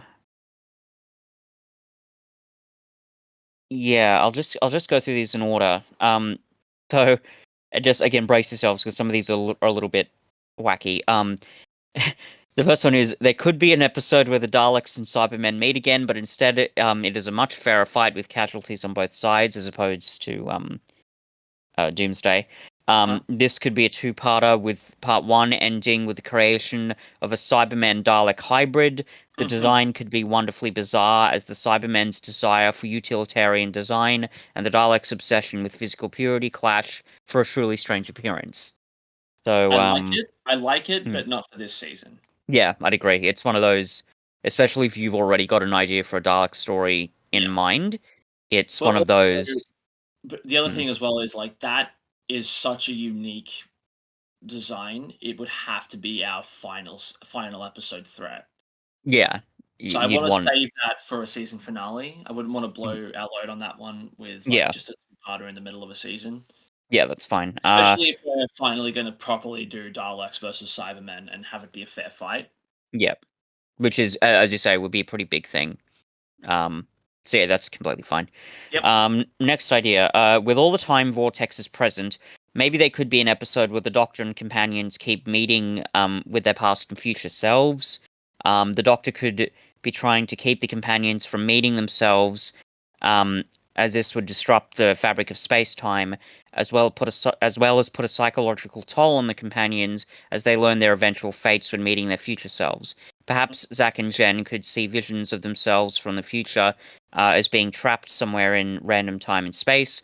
This could lead to the Doctor's main thematic goal being, to prove to them that the future visions they are seeing are only one possibility and that there are many chances to change their future. I admittedly, that first bit where I said past and future selves, I didn't think that through a lot when I wrote it because I realized when I say past and future selves of the Doctor, that we could just be heading right into a weird multi-Doctor story that probably wouldn't even work. Mm. I Well, we meant also more. already have kind of a multi-Doctor story in this season as well. Oh yeah, no, no. It would be more like I think I meant more like the recent past, almost like a Father's Day Right. sort of thing, but Yeah, yeah, taken okay. even further. Sure. Um, So, because I figure if we've already got stuff for the time vortexes, we can afford to, do something weird, and wacky with it. Um, Yeah. as to how well that would work with my Morbius story, I'm not quite sure, but that's the general uh gist of it. Yeah. Uh, yeah. Then I've got another idea which actually could link to this one. So this other idea is an episode where the villains are monsters with old CRT televisions for heads. Could they be from another dimension, or are they an experiment gone amok? Now, that was inspired by the movie Scrooged. I don't know if you've seen it. It's a very good Christmas movie. Uh-huh. But in it, the Ghost of Christmas Future has a television for a head, and Bill Murray's Scrooge character sees visions of the future through the TV. So I thought, what if this is how all the companions are seeing visions of themselves? Are they being haunted by these weird creatures and just seeing visions of themselves in the future in their TV faces? As slightly bizarre as that is. Um, so yeah, that was an idea. The next one's just the Krampus idea. Then yeah, story set in feudal Japan, story where they meet Margaret Thatcher. I'll tell you what, one of the reasons why I thought about that is because, like, Thatcher is a very, to an extent, kind of a divisive figure. Some people during the 80s in England really loved her, some people really hated her. Yeah. I'm of the opinion that she doesn't get criticized enough, and I thought it would be thematically interesting, at least, if the Doctor could sort of confront her with some of the more unpleasant decisions that she made as PM. That's kind of what I was thinking there, but anyway, we can definitely put a pin in that. Sure. This next one's kind of interesting. An episode where a character is bitten by a vampire, and the Doctor has to leave this character and the companions in the TARDIS while she ventures off to find a cure before the infection spreads and turns the character into a vampire. This could be an interesting episode where the Doctor and companions are largely separated, providing time and space for interesting character development. The Doctor could tell the others that if the infection spreads fast enough, they may have to quarantine this infected person so they don't start thirsting for blood and hurting others. And then I wrote this one last sentence, which again, last minute thing, which probably won't make sense, but whatever, we're here now. I then wrote down maybe the creature that bites this character is a Dalek that has crawled out of its casing. This would make sense and expand somewhat on the lore as seen in Resurrection of the Daleks. I'm reminded of the line that I can't remember her name, but the other Doctor character in that episode, where she says, it was caused by an alien. We don't know what infection may have entered his bloodstream. So there's that. Huh.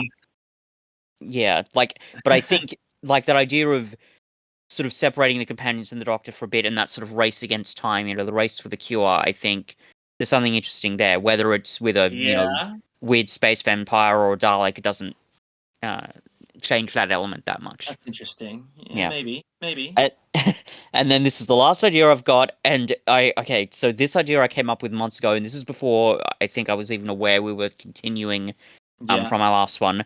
And it's really batshit, so just brace yourself. So, um, the idea is the Doctor gets converted into a Dalek and has to live out the remainder of that regeneration as one. The Daleks perhaps are trying to create a new breed of Daleks that can regenerate as Time Lords do. The Doctor Dalek dies in battle, but finally regenerates back into a Time Lord. That's So yeah, hmm. that's an idea that I wrote Yeah, down, and it's in complete pretty sentences. pretty nuts. It is. I saved it. I saved the best for last.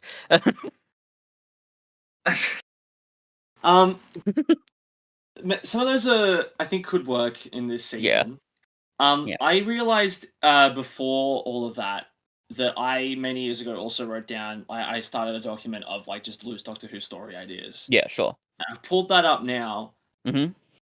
and I just want to see if like any of these make any kind of sense. I haven't looked at this document in like 6 years, incidentally. Sure. So let's see what I've got. I've got untitled Camelot episode. That could work. Oh, I could you have? Would it be like the Doctor coming in and people think that they're Merlin?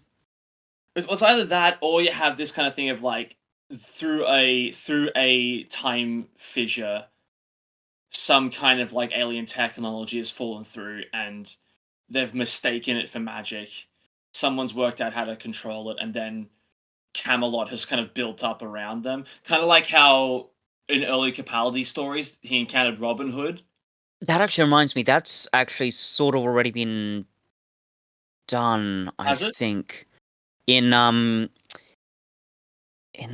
why am I forgetting this? The Seventh Doctor story with the Uh, Destroyer and the battlefield.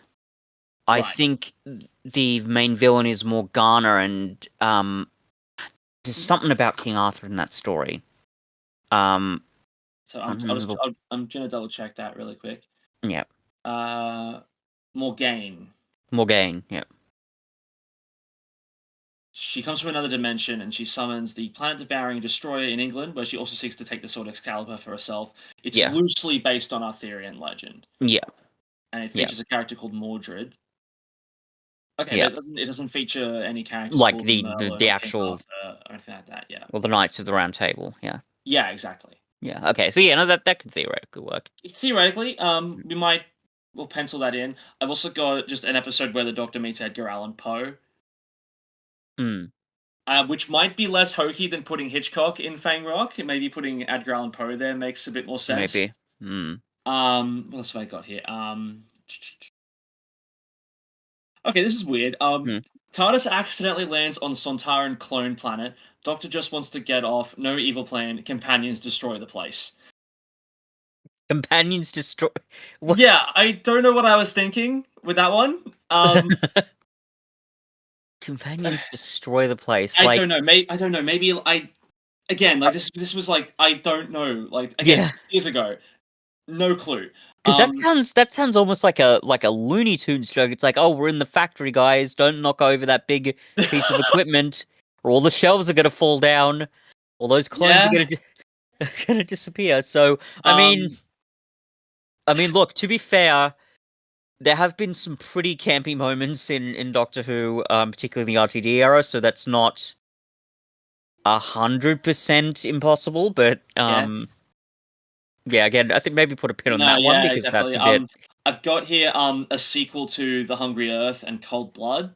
Mhm, Which in that Silurian story, all the Silurians get put back in cryo sleep to wake up mm, again centuries from now or millennia from now when humanity is hopefully ready for Silurians to live alongside them. Maybe the TARDIS arrives on Earth in the year like 2800, and mm, it is like a they've kind of worked it out, and there are humans and Silurians living together on the planet.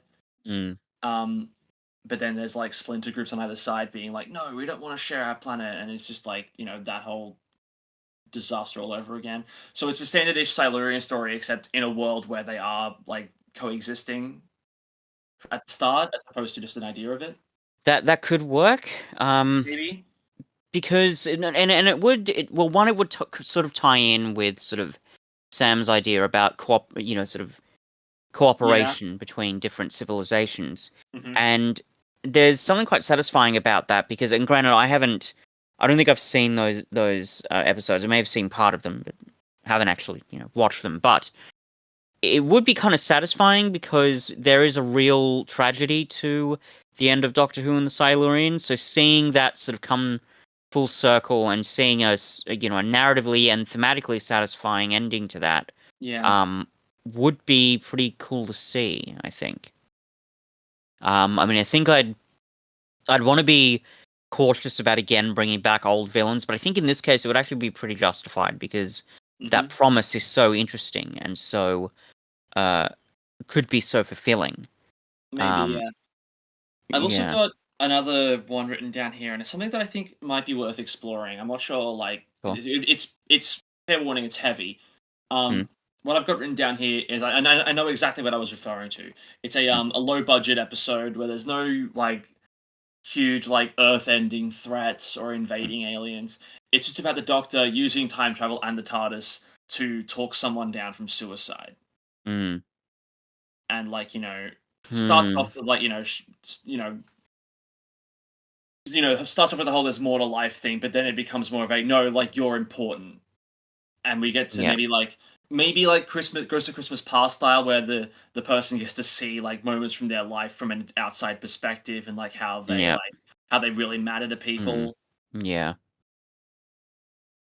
I don't know. I think there could be something beautiful about that, but I I it's definitely see what tricky. you mean. It's a fine line to walk. It is. And I honestly I really do admire the your commitment to really wanting to tackle these very serious themes.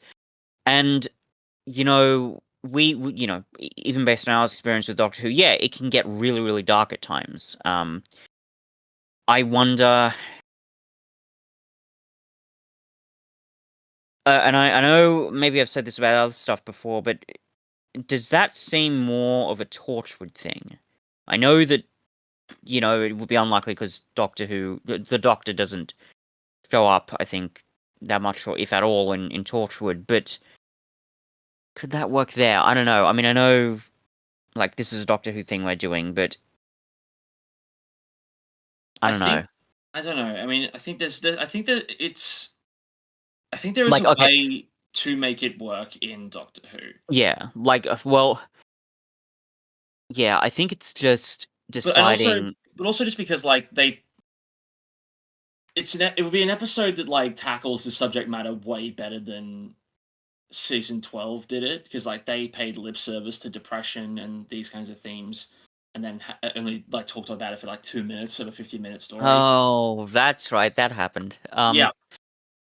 Um, Uh, and um, I think I'd like to see a story about that like done properly. yeah, And I think like with Torch, it's difficult with Torchwood because like you couldn't do the whole using time travel to examine like elements of like examine elements of your life from the outside perspective, and like mm. like using. I think you'd need the TARDIS for that. So I mean, the Doctor could maybe use telepathic conference, but maybe, Still, again, as you say, even then, you probably would still need the TARDIS in some kind of Exactly. Yeah. capacity. Um, I think mm, I'd leave it alone for now. Again, Yeah. I think it's one of those things where if we're going to do it, it's probably better for another season, and we would, need to spend some time really thinking about Yeah. how to do that respectfully and importantly. Um, yeah, because that's again, really do admire your commitment to sort of push those boundaries and look at a very serious subject, which could, as you say, be very sort of rewarding and having this really kind of life fulfilling ending. Mm. But I think if you're going to do that, you need to sort of really sort of go back and really, really thoroughly think it through. I would say.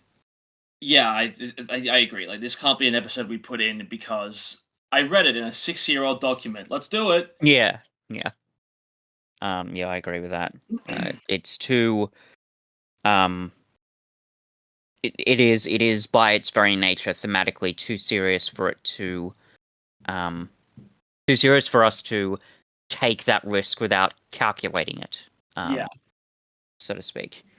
Um, What does that leave us with? The Silurian two-parter.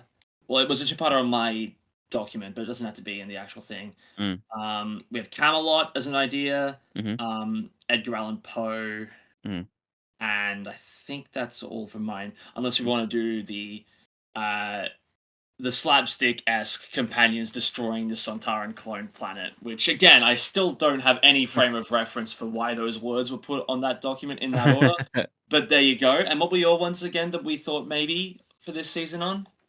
mm. Um,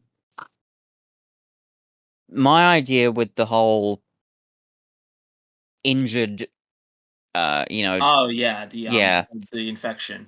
yeah. Um, I do want to sort of explore that again because again, it started out as like a yeah. Yeah, When's the last time we saw vampires in this show? I that's know they've true. been Yeah, there before, but I I think I like that idea of using a vampire and having like a mm, race for a cure kind of thing. I'd yeah. want to maybe tweak it a little bit from where you've got it Hmm. because we already have an episode which pretty much solely takes place in the TARDIS That's yeah, that's in true. the form of Doctor with two brains.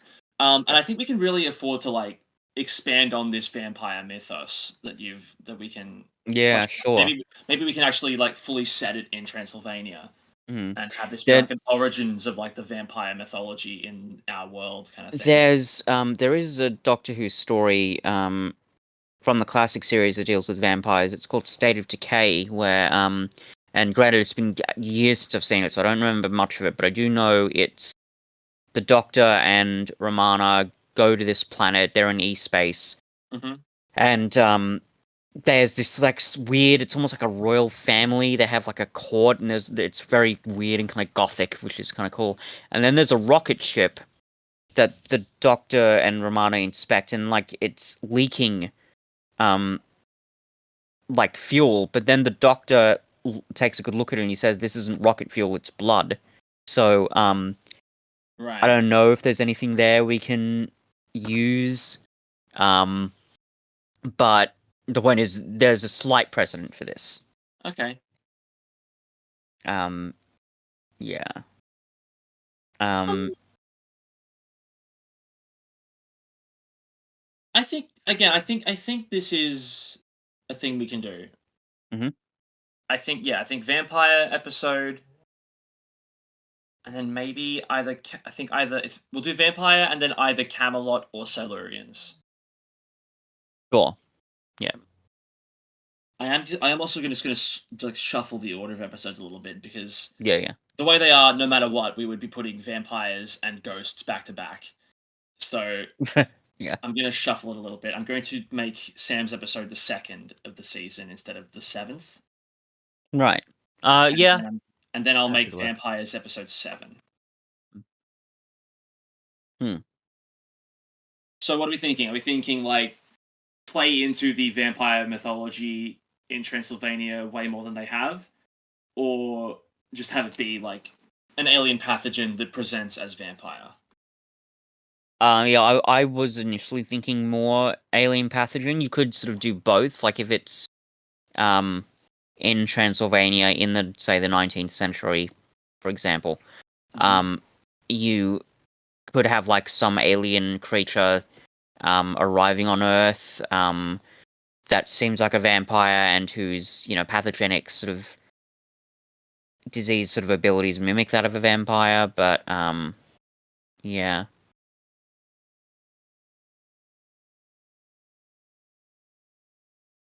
Um, I wonder because this is a thing that's sort of brought up in other vampire mythos, particularly modern ones. But yeah. I wonder if you could have like the big race against time is yes, obviously then turning into a vampire, but maybe what the disease does is it creates a profound blood loss. Like it literally just depletes your red blood cells, and if they don't get help in time, this person's just going to die of anemia. Oh yeah. Well, they've had like I swear I've heard the term hemivore brought up on like. Yeah, no, that's in Curse of Fenric. Mm, mm, mm. They're not the vampire element in them isn't it's played up a little bit, Uh but huh. not so much because they're more like, Lovecraftian horrors from the Got sea sort of a got it. deal. Okay. All Yeah. right. That makes more sense. Yeah. Right, right, right. Just trying to think of like if there's been anything that like an infection in the blood in Doctor Who in the Mm, past. There must have been, but I don't remember. mm. Like if it like actually eats away at your blood, that's different, right? Yeah. Yeah, it would be a little bit. I mean, you could argue that it sort of combines with a, like a blood craving that it's like Yeah. your body is sort of responding to the lack of red blood cells, but Yeah. it's manifesting in a I need to literal take. Yeah. bloodthirst. Yeah, and it's like, yeah, okay, yeah, I think that's good. Yeah. Where it's literally like I need to drink, I need to like drink other people's blood to replenish my own, and then that's like how Yeah. this like virus in me like Yeah. exhibits and. Yeah. Because I feel like I'm sure there's precedent for that either in sci-fi or horror in some way. Hmm. Um, I mean, that could really work. I mean, and it could almost start off as like I don't know, not a red herring, but like it starts off with the companion, either the companions or some character that's maybe with the Doctor and companions being unwell, Hmm. and the Doctor, being a doctor, checks them Hmm. out to see what's wrong with them, and she says, "Yeah, I think you're a bit anemic.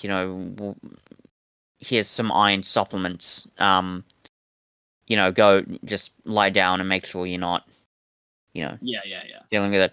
And there could be points where the doctor could take like a bioscan or something, and she could read how much her this person's hemoglobin is. Yeah. Um, and it keeps getting depleted and depleted. Um, so again, like a race against time thing, the doctor realizes, oh, that's not normal. Like you're a normal, relatively healthy human being. You should not have a hemoglobin of like 67. Yeah, yeah. Um, and then but throughout that, there's also other changes. Maybe their teeth could grow sharp, their eyes could go red, like their irises could glow bright red, and they get very sort of aggressive. Um, yeah, something like that. Yeah, I think I like this. I like this, I think. Hmm. Um, and oh, also just for like a different setting, like Mm, even if we do put this like set it mm, in Romania, like in like the mm. 1100s or whatever, that's unique for the show. We haven't done that hasn't happened before. Yeah, Like go to like early like so rather northeastern Europe for a jaunt. yeah. I think and maybe like if they're in like a castle or something, Yeah, yeah, maybe one of like the big sort of linchpins of the narrative is are we going to have to quarantine this person? Like, are we going to have to like literally lock them in a dungeon? And the Doctor and the companions, they don't want to do that, but yeah, maybe they're going to have to. I also think that like the story itself could get kind of dark. I would want this whoever this character is, I want it to be another character, not the companions. I feel no, like I agree. Yeah, yeah, like someone who's joined them on their travels, maybe someone they just meet. yeah. I think it's just someone that like they're just exploring this Romanian town Yeah, or villa or whatever, and then they yeah, happen across someone yeah. who It has feels maybe it. encountered Yeah, something maybe there's otherworldly. like a lord or someone who owns this castle, and it's like, oh, quick, doctor, help! We've Yeah, um, it could literally just be like someone overhears one of the Grants call the doctor, and they're like, "Oh, you're a doctor? Great, we need your help. Come yeah. with us. There's That someone feels who's like like." I kind of love it because it feels like such a Seventh Doctor story. I don't know why. Just No, it really does. Yeah, I from my limited experience, I kind of agree. actually, it does because the big thing with McCoy's Doctor is that there is a bit of mystery. It's like, oh, Mm. they don't know who the hell this person is. Well, maybe the audience doesn't either. But yeah, I think either way, that still works, and it feels like one of those. Yeah, it really does feel like something you could probably find in the classic series. You could very easily do that. Just get some Yeah. BBC set of some sort of gothic manor and have it set there. Um, Are we saying that this pathogen or whatever it is a result of a time fissure? um, Because yeah. I mean, looking at our structure, this would be our only second act or second half of season story that would feature a reference to the full series arc. So yeah, I that's would want to. true. Yeah. Also, what about this character that you mentioned that shows up in the background? Do we want to do anything there, or do we want to just sort of I leave think that for the finale? um I think this episode is when I think this episode is the first time they actually exchange words, but it's only uh briefly where the character they Mm, bump into each other and they're like, "Oh, I know you," and the character is, "Oh, no, yeah. no, you didn't. I gotta go," and then they disappear, Mm. and we don't see them again. Maybe they could be like a servant of this sort of I household. Not Yeah. that explicit. I think they're just someone in the village that they're walking Oh, through okay. Yeah. at the end of the episode, and this could be an example of like the doctor's really frantically looking for the cure, can't find it, and then just happens upon it, and it can be implied that this background character is the one that supplied it. Yeah. No, that makes sense. Yeah. Oh, Um. incidentally, I know the actor of this background character, by the way. Oh, Yeah, it's Jeremy Irons. sure. Yeah. No, that You'll makes see, sense. you'll see why, because we can get a bigger name for this character. It will become clear why. Mm. No, that makes sense. He's a great actor. I think it would work quite well. Yep. Um. Yeah, I think. Yeah, and maybe I don't know. Maybe they could be like, so you've got this person who's infected. They do eventually have to put them like in a dungeon somewhere. Yeah. And maybe there's the plot really tenses up because it turns out like one of the servants wasn't there when the doctor said it, and they just went into the dungeon. So now it's this person who knows they're changing, who's desperate for blood, and who Yeah. maybe change themselves up to the wall, but they're threatening to escape, and the companions are like, Doctor, you need to get back like now. So uh, it Yeah. could I think add. this all sounds really great to me. Hmm, I really like this story that we've got so far. hmm. What do we think of a name? Um. Ooh.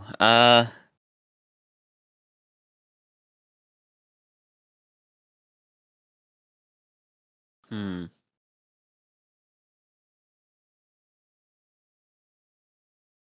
Hmm.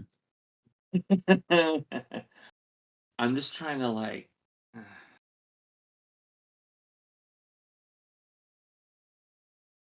the first. There is a South Korean vampire movie called Thirst. So Ah, damn it. yeah, yeah, and it's a fairly famous one too, actually. So Ah, well, great. yeah. Um. Blood Something work. maybe something with blood in it. I mean, Yeah, I mean that's happened. That's happened before in the show, so that wouldn't be. yeah, Ba, ba, ba. Bloodlust is probably taking it a bit too far. yeah, yeah. I'd agree.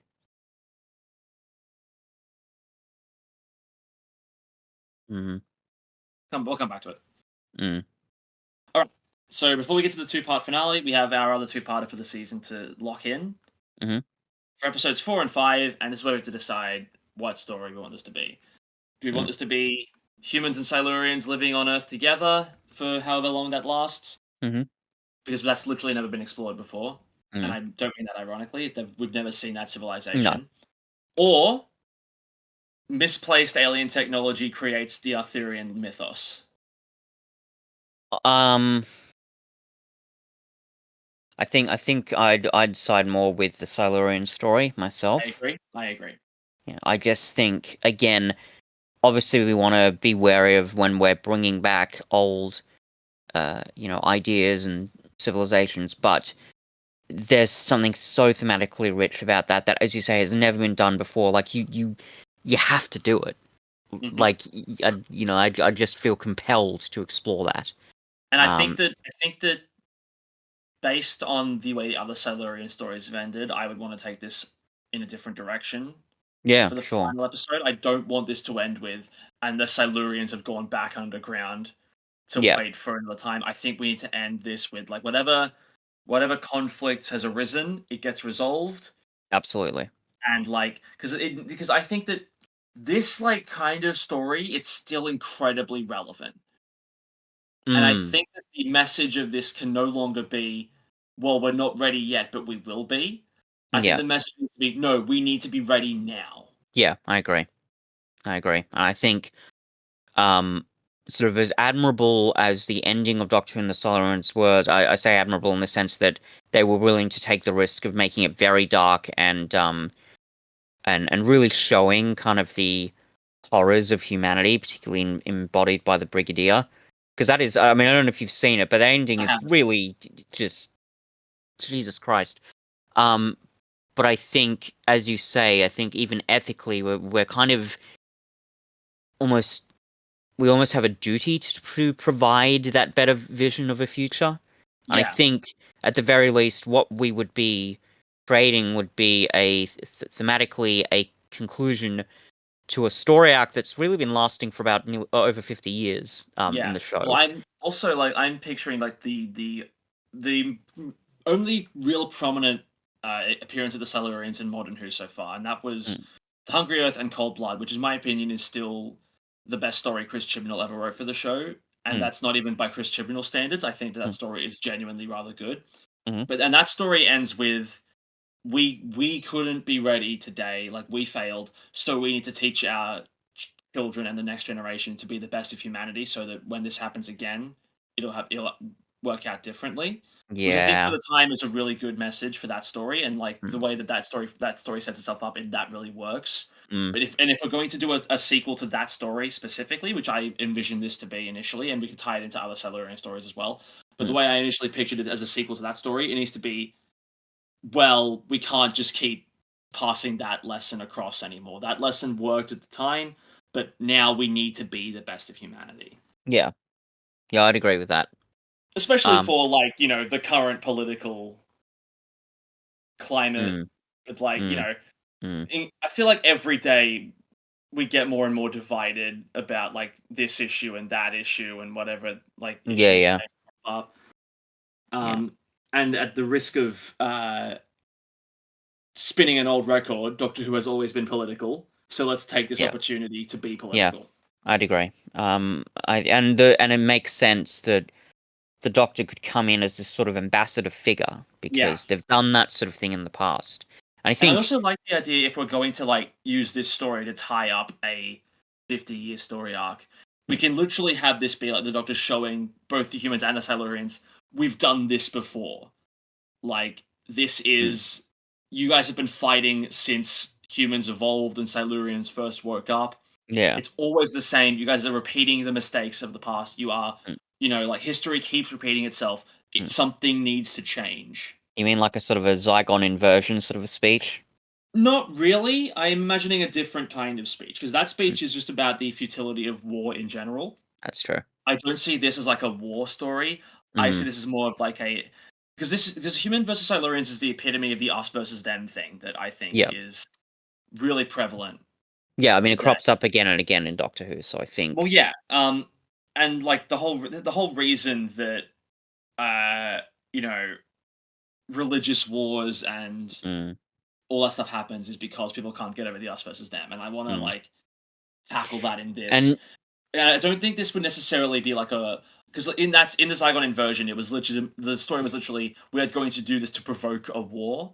yeah, In this, I think it's just going to be literally I can't live with these people. I want them gone, or I want to move away from them, or like yeah, gentrification stuff like that. yeah, for sure. And also, it reminds me of that bit in Doctor Who and the Sea Devils where um like he says, why can't you share the planet? The depths of the sea and the places where man cannot live can be yours. And then the head sea devil says, and man would agree to that. Well, with this story, we could answer that question in the affirmative.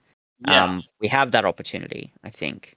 yeah, I agree. I also just like the idea of like some cities, like the Doctor arrives and it's like a busy intersection and it's like basically 50-50 humans and Silurians, but then Mm, maybe when we get into more populated like metropolitan areas, that's mainly humans there. And then if you go to like more mm, isolated areas, or maybe not isolated, but like maybe more ecologically harsh areas, there's mainly mm, Silurians there. So they mm, have like kind of found a balance. mm-hmm, And then there's like splinter groups from either side mm. who are like the racists of either civilization. Yeah, yeah. And there's still that philosophy, this planet is ours, this city is ours. We Mm, were here first, we were here longer, mm. we were here more Yeah, yeah. recently, that kind of thing. Yeah, I think we've got the thematic stuff sorted. yeah, yeah. So what's the story? Um, hmm. Do we want to link it to the vortexes? Like, would it be? I do, Because I mean, but like that's I just a don't. really easy way to get them there. It is, Um, but I wouldn't want it to. I wouldn't want like the conflict to be purely whatever comes through the vortex based. I think that like oh yeah, no, no, no. Like I mean, literally just like a means to yeah, yeah. get them Maybe there. even like tensions are brewing throughout like all of part one, and at the end of episode one, that's when like a vortex opens Mm. and something pops through, and that like reignites a fire basically, and Yeah. then a bunch of episode two is the Doctor like trying to like get across like, don't you get like this is like the same shit you always do. It's futile. It's Mm. pointless. Just coexist already. You can do it. It's Mm. not that difficult. Mm. Yeah. So what is this? So what is this thing that pops up? And I imagine like a lot of episode one is like exploring this new world and like examining it from all sides, and the Doctor's like trying to gather as much information as possible to be like, I'm optimistic, but I know what you guys are like, so I'm Yeah. just gathering as much information as I can Yeah. to like before I leave. I want to confirm that you guys have got this under control, Mm. Yeah. and like maybe Silurians have brought some of their technology across to like humanity and vice versa, Yeah. and like I'm just imagining that a lot of episode one, like it starts out really great, and like you see like the civil like the surface level of the society is like, yeah, we're getting along, but then like the more you dig deeper, the more it's like, oh no, like there's resentment on both sides, like Yeah. stuff's happening here. Mm. Mm. Yeah. I mean, What presumably they expanded on, Silurian technology in the Hungry Earth. they did, yeah, they did. Yeah. So I'm not sure again because I don't think I've seen this episode, so I mean, if there's something that we could sort of bring in from Um, there. could pop in from a vortex Mm. because I want the end of episode five to be the first time the Doctor actually notices our mystery background character. Sure, yeah. And that character would only be present in these episodes that have vortexes, Mhm, or again, reasons I'll get into. mm. But what could it be? What could it be? What could it be? Maybe it's a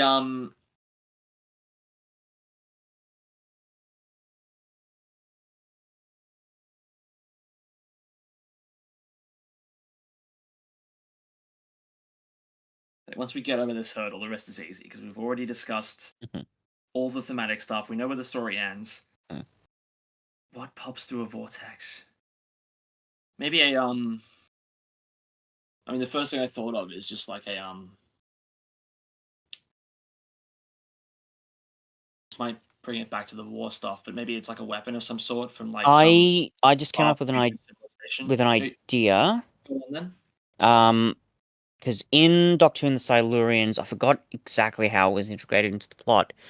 But there's basically this disease that's spreading, and there's this evil sort of corporate guy who is played by the guy who plays Nida, and he gets the disease and winds up dying on like at a train station. Huh? And I wonder, I don't know, could you put that in there somewhere? Could that be the big threat? Like I don't it's like know. the same disease from before. Yeah. I don't hate that as an idea, especially if Mm, we want to tie it into the entire history between these two mm, species. yeah, If we do tie it into something from their first encounter, maybe. I'm just wondering how that That's the would. only thing that I can think of because I don't remember in it like I'm talking about specifically with Doctor Who and the Silurians. I Yeah. don't remember any big like piece of technology or something like that that was really part of it. Well, my Um, idea was like if it's this like really high tech futuristic weapon from like mm, thousands of years in the future, but there's only one of them, mm, and like there's an agreement on both sides being like we can't like we got to make sure that like no one uses it, so let's lock it up. But then there's yeah, a like thing of an like, well, where do we lock it up? Where do we put it? Oh, yeah, we'll keep it with us. Don't worry. Oh, I don't know if I completely trust you with it. yeah, that And that could be that could like be a way of like escalating the tension between them without actually like starting a war. Because if it's yeah, like if it's just a thing of like the Doctor can sense there's a war coming, but we don't mm, actually see it happen, yeah, and like towards the end of part two is when like would happen, and then the Doctor actually intervenes and is like, okay, enough of this. yeah, And maybe there is another big speech, but it would have to be like not a war speech, just a God damn you two civilizations. You're not that so different. No one is ever so different from each other. mm, Just cohabitate. It doesn't yeah, matter what the other side does as long as you don't as long as you're not negatively impacting anyone else and you're clearly not. mm, mm, Clearly fine. Just get over it already. yeah, We've been yeah, through this time and time again. yeah. I don't know which one I prefer because I like the history of your one, but I think I'm not Your one's a sure bit like more practical.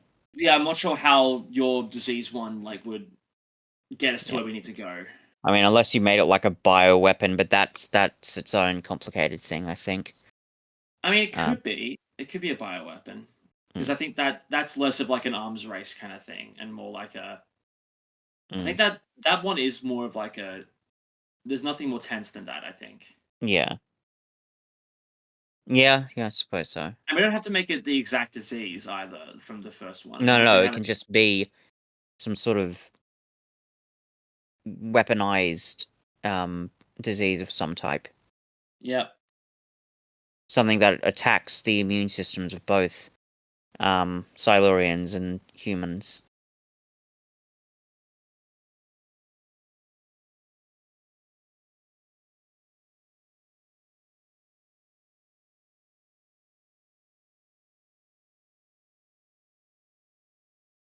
And then at the end of the episode, the background character played by Jeremy Irons is spotted for the first time. Wonder maybe Also, I wonder if the tension, if it is this like a yeah like a weaponized disease, maybe one the big tension is like there's literally just like a jar of it somewhere that's kept in a super locked down facility, and the big threat is that it's going to smash, and just the disease is so contagious that you know it could wipe out a whole bunch of people. So that's like you know what I mean, like that's the big tension perhaps in part one, if this is a maybe two-parter. I my thought was like the vortex the bioweapon appear or maybe it does appear halfway through the episode of Mm, part one. mm, So yeah, maybe part one is more of like a who should control who should be in charge of this thing to make sure it never gets out, and neither side completely trusts the other. yeah, yeah, yeah, that could work. And then like at the end of part one, it gets stolen by a group of like radical um racial terrorists from whichever side we decide, probably humanity, but Yeah, doesn't have to be. And then they're like they have it like hidden in some like Silurian uh, colony and are like threatening to release it unless the Mm. Silurians bugger off out of the cities.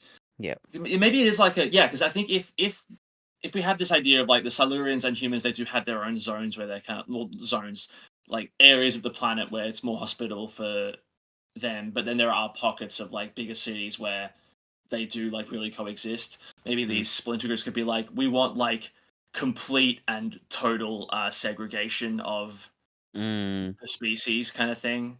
Yeah. So we're like putting this weapon here. We've maybe modified it so it only affects your side. So Mm. get out now before this thing goes off. Yeah. Um.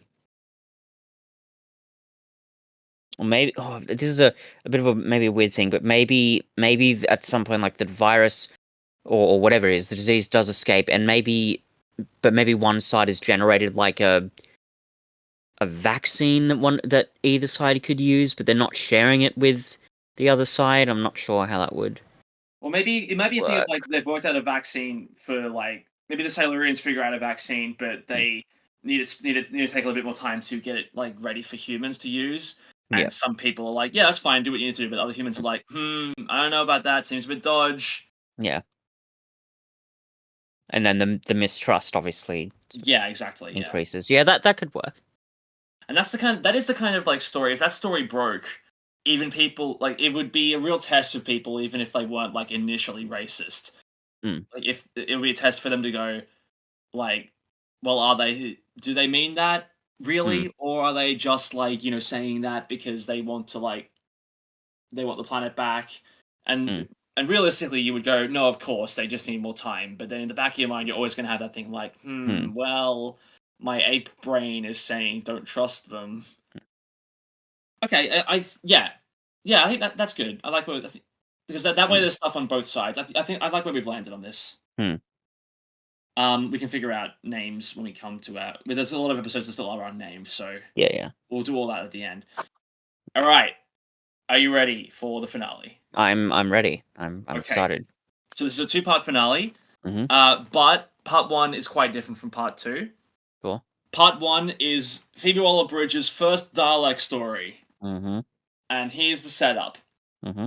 a Dalek ship gets pulled through one of the time vortexes, and Mm. it arrives at early Astropolis. Right. Maybe like a few decades into colonization. Cool. This the whole thing is starting to like be built up, right? Mm. And essentially what happens is the Daleks show up and obliterate the planet to smithereens as they are wont to do. Oof. This ripple effect is felt through time. Yeah. And the Rift Treaders, who are now citizens of Astropolis, sense this, and before they are wiped from history, basically, they are able to get a message to the Doctor Mm. using their Artron energy. Yeah, sure. And this is where the Doctor learns the Daleks arrived at early Astropolis and they've killed us all. Please, please stop them. Mm. And so the Doctor's like, okay, we gotta go. So Yeah. they travel, they go back in time to before the Daleks arrive on Astropolis, and we get to meet a lot of our background characters from Sam's episode again. Yeah. Years and years and years in the future, they've set up this colony. Everything's going well. Mm. And episode one is about trying to stop this Dalek invasion.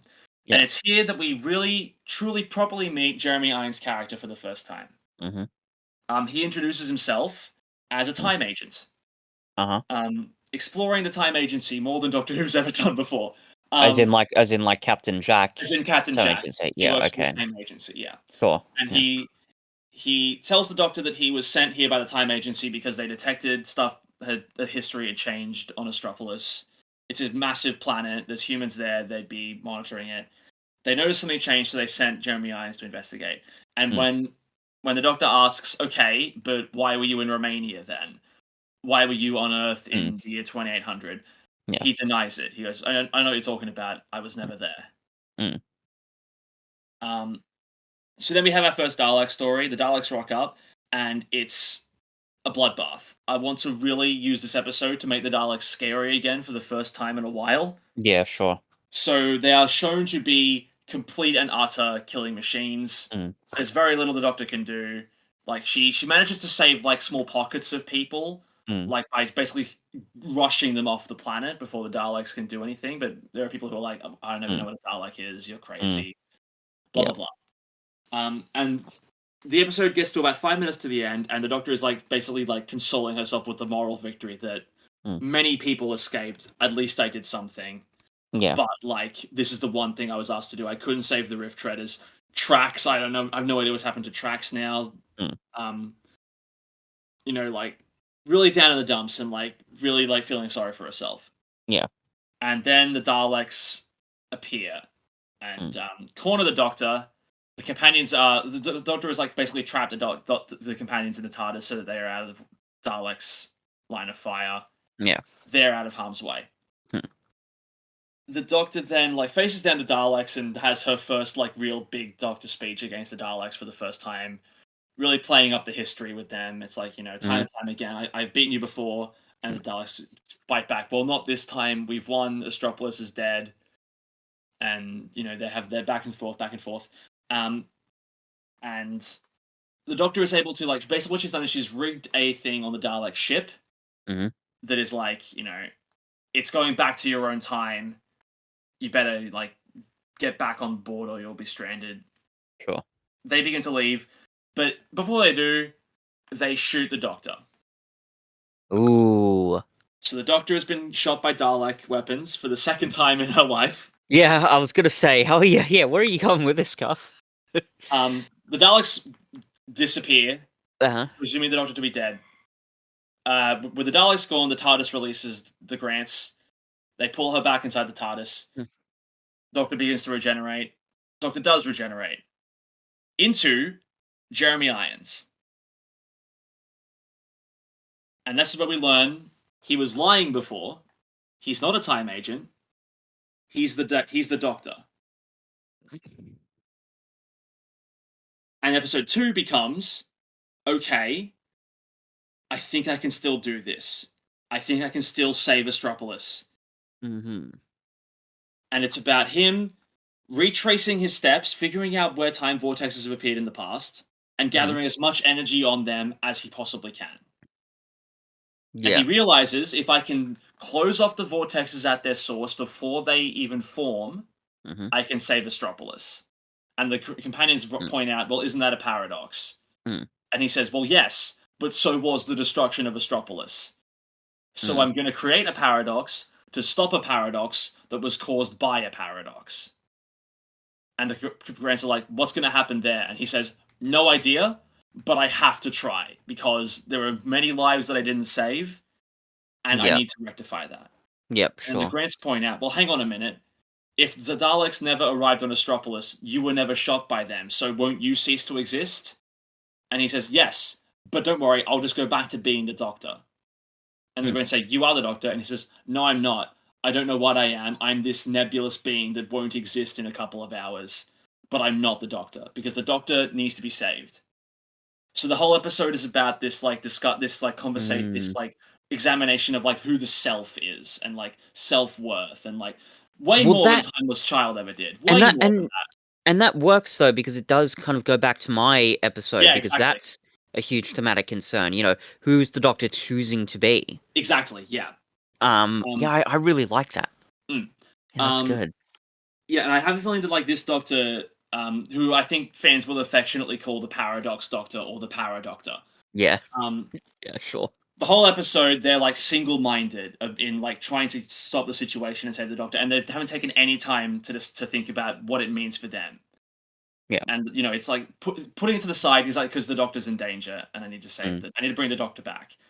And it's not until, like, later in the episode when it's looking like maybe he won't be able to do it, where he actually has to sit down and reflect and be like, well, like, what am I doing? Like, if I just accept that, like, this is how things are now, and this is the natural course of events that happen, then I guess I am the Doctor. But the Doctor would never accept that. The Doctor would always find, like, something else another fix, find another option, find another out. So, no matter what, I'm not the Doctor. And it's this massive, like, they have conversation with the Grants. And well, even just questioning that, even going through all these lengths to sacrifice yourself, that's a very Doctor thing to do. So maybe Yeah. you are the Doctor. Yeah. Anyway, they find a solution. Um, the end of the episode is this big, like, maybe like even in like the heart of the time vortex, where like Mm. they're working to like patch up these like massive tears in the vortex before they can form. Mm-hmm. Some of them he like keeps open, like the ones where he's like encountered the like the aliens that appear in London, all that stuff, because he wants to try and have as little distortions to his own timeline as possible. But he makes an concerted Mm. effort to like tear up the Astropolis vortex thing. Mm.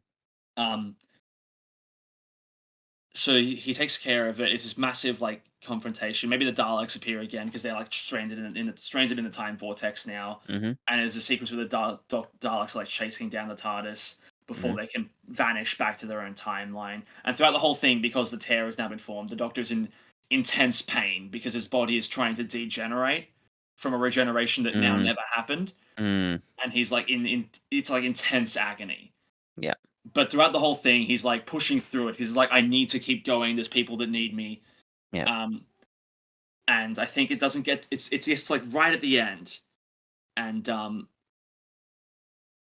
it's like this moment of the Grants finally get through to the Doctor, and it's like, no, Doctor, please, like you're allowed to ask for help. You don't have to burden this all on your own. Like Mm. I know that you're like really focused on like bringing the Doctor back and doing what you think is right, but like we can help.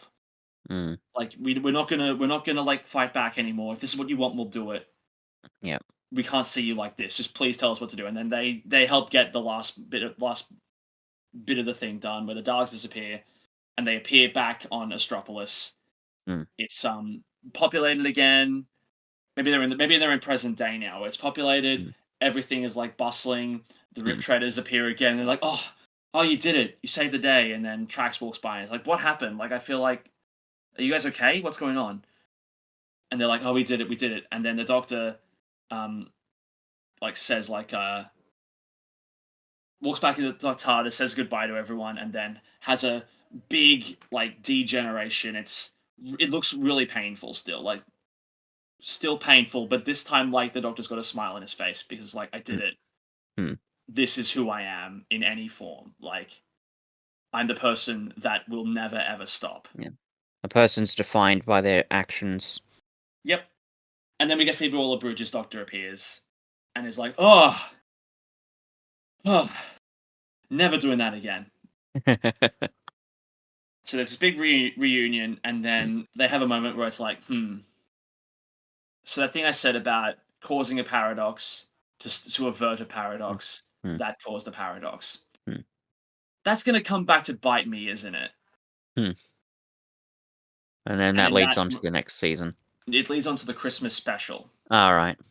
because I planned this out too. Oh, cool. Both of the Grants disappear, Oof. Wow. and that's how we tie into the Christmas special. Before I get into the Christmas special, what do you think? Yeah, I'm pretty impressed with all that. I think it's it's gutsy. There's a Yeah. lot of wild risks you're taking. I mean, I remember when we did this last year, and I think Sam said it's like, yeah, Fitz, he's concocted the most unhinged story season arc possible. In terms of sort of nuttiness, that Mm. your idea there might actually have me beat, and I actually love it for that reason. Well, also, Um, something I forgot to mention is that while the Doctor is like exploring, like, and gathering energy on the time vortexes, mm, we see like interacting with the other vortexes that have appeared. So going to London and figuring things out, going to Romania and like getting more information. And as he stops off there, again, like he like provides the cure for the pathogen thing. yeah, And to get. Mm, maybe he has a conversation with one of the side characters that explains why they changed their mind in a yeah. previous episode, and like Hmm.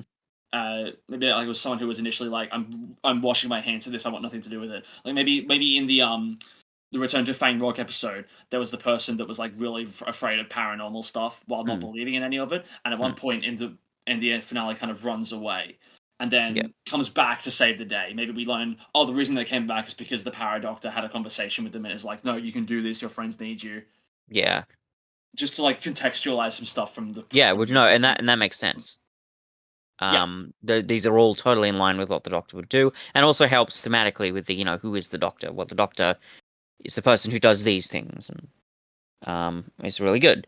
Yeah, so no, I really like that. I think it's pretty wild, but the way you've explained it, you managed to sort of wrangle it all together, into this idea that feels, again, it feels kind of edgy, almost sort of dangerous in terms of what it means for the show, but it still has got that. It still feels really satisfying. There's not really many loose ends that are left, and the only ones that are there are there deliberately. So yeah, no, I awesome. really like that.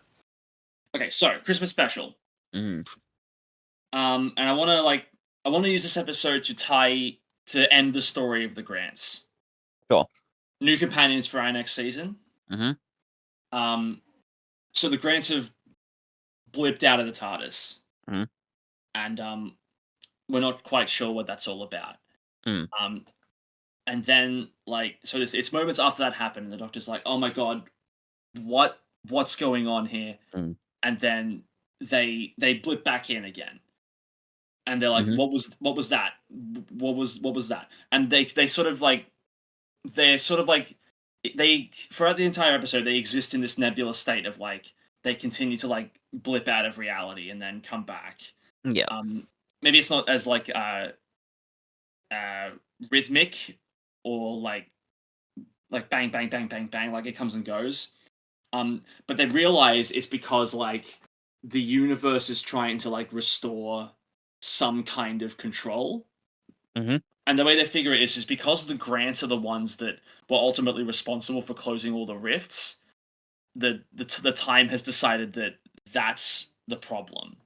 So time has decided that because the Grants were the ones that ultimately closed all of the vortexes Mm, in time and space, mm. that they are the problem, and they're now being Sure. pulled like sort of. Oh, I forgot to mention the when they blip out, it's through a vortex, but it's not the ones that we're familiar with. It Yeah. looks strangely like a familiar crack in the wall. Hmm. Okay. Yeah. Sure.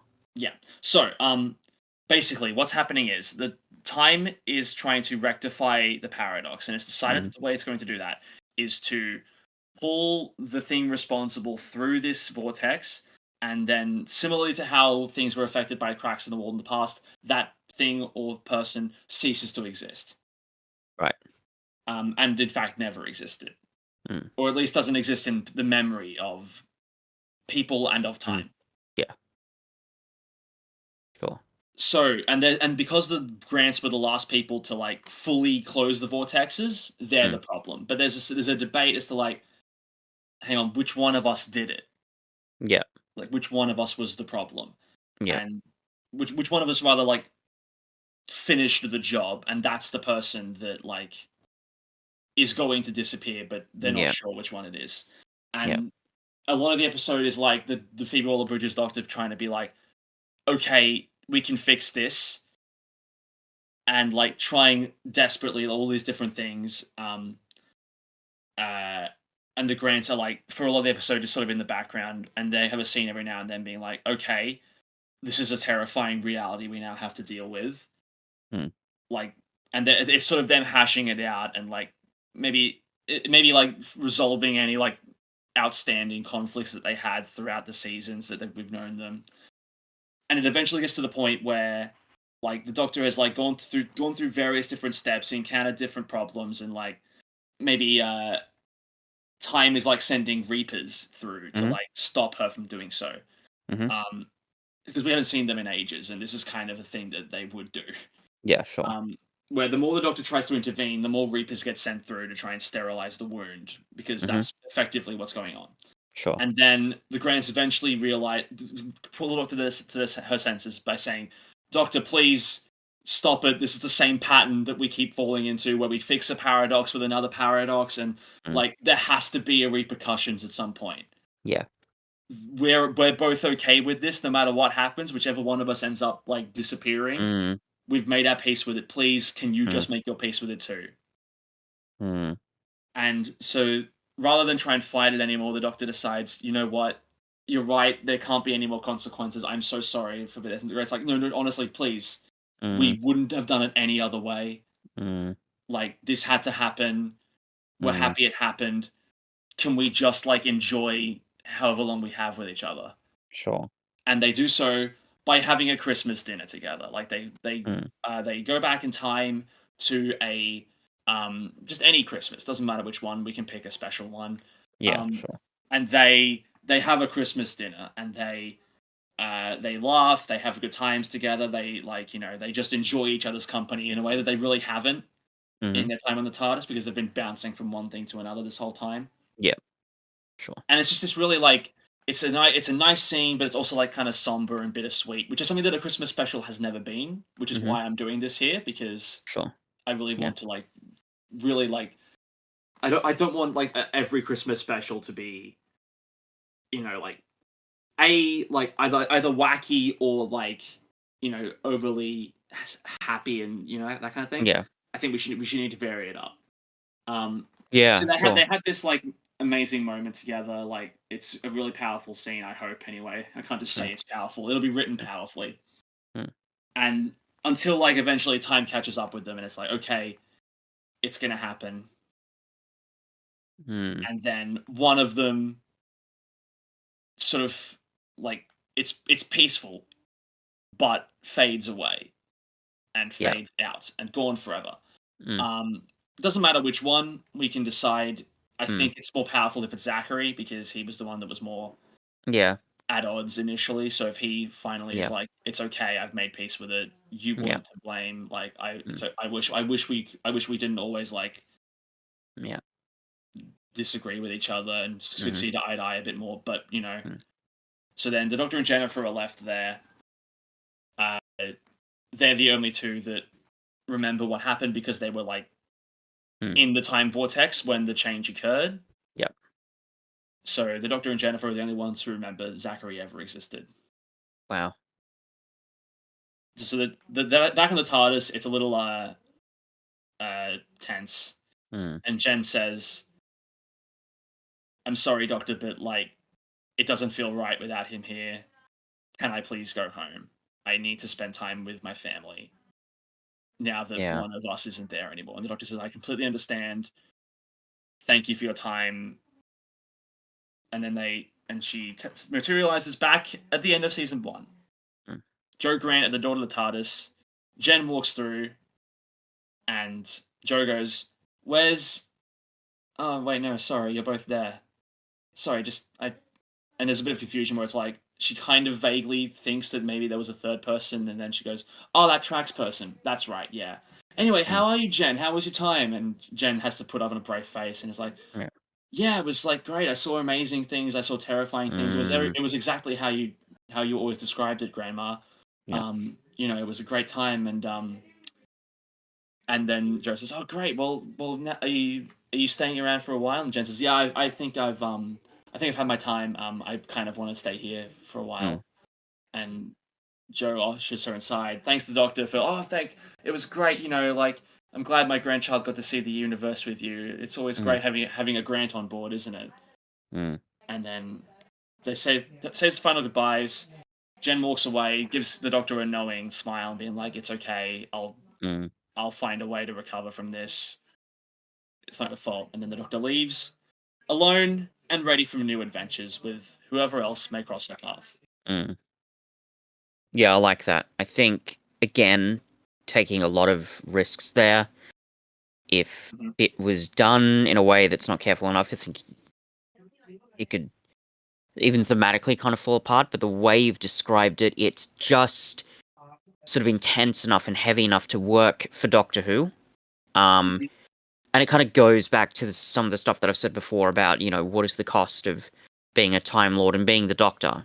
Um, and this, it works. It's like a continuation of last season's theme, but even more intensely because it's got that personal loss of a companion feel to it. Yeah. So and like it feels like something that you would see in the RTD era or even the Moffat era for that matter. I think Hmm. I do think it works. Again, I think a lot of it would depend on how it was actually written, but I I'd be pretty satisfied with that ending.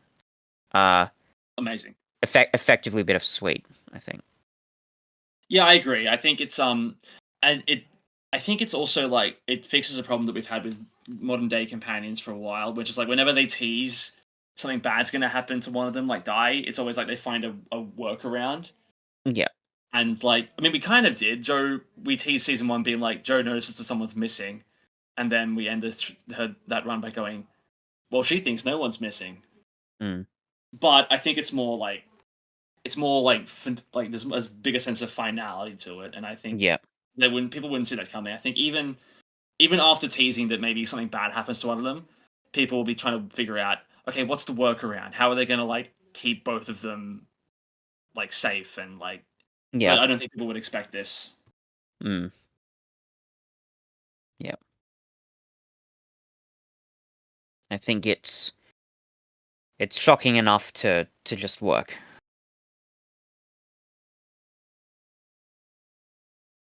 Amazing. Yeah. So that's our second season. Mm-hmm. It's certainly a downer ending, but Mm, I think that it's something that would be really brave for the show and something I'd honestly like to see. mm-hmm. So the last thing we've got to do, and it's going to be the hardest job that we've had all day. We have about 9 episodes to name. We can also, in the process, we can run through our summaries and figure out if there's anything that doesn't make sense or doesn't quite like stack up thematically or anything like that.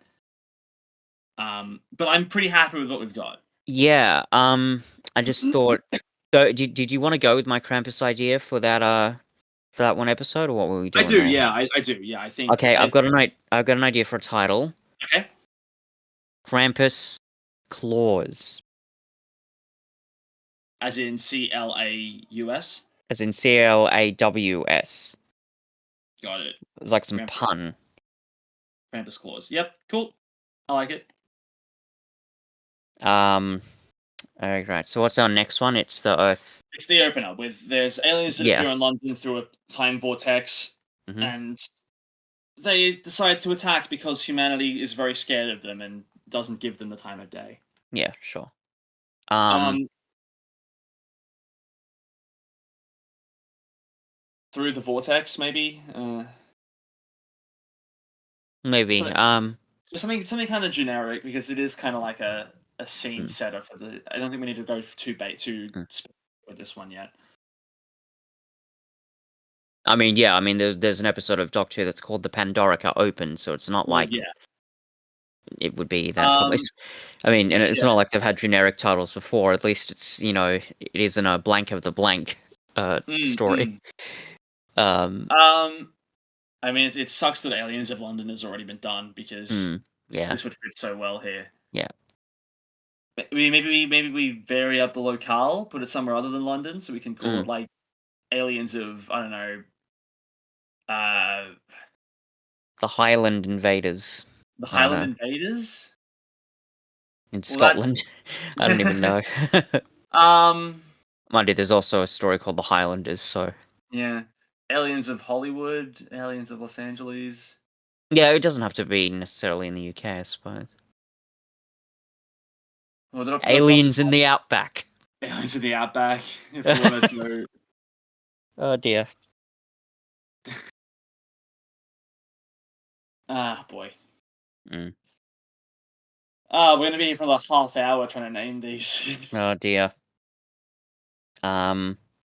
Unless this story takes place in the past. Like it's not a modern day Earth story. It's like a historical Earth story. Mm, yeah. Like aliens in Mm, God. that's a tough one. Um. I come back to it. Yeah. Yeah. Just put a pin in it for now. Yep. Okay. Episode 2 is Sam's episode with the translation issues. Um.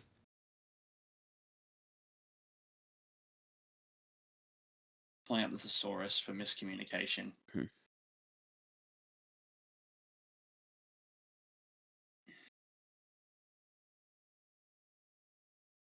Well, they don't help. Translate. I did mean translate. What do we got here?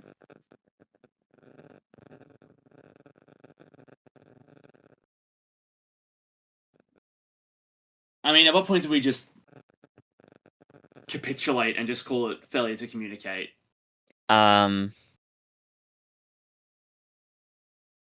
Yeah.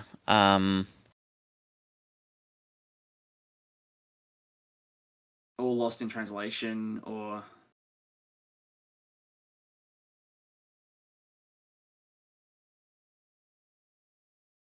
Yeah, I mean, Lost in Translation seems a little bit better, even if it is yeah, let's do a it. little generic, but Fuck it. If we come up with anything else off camera, we can just throw it in at the start of our third episode of doing this because yeah, sure. it's not the most important part. Yeah. Okay, episode 3 is Return to Fang Rock. Solid. hmm Then we have our 2-part Silurian episode. We need a name for part 1 and part 2. Do we think Planet of the Silurians is an interesting? Like, does that Planet. effectively get across what we're trying to do with the story? Hmm. Yeah. Or maybe it's like, that's a bit. Planet of the Humans is an incredibly generic title anyway. Yeah. But I was thinking we do like episode 1 is called Planet of the Silurians and episode 2 is called Planet of the Humans. Yeah.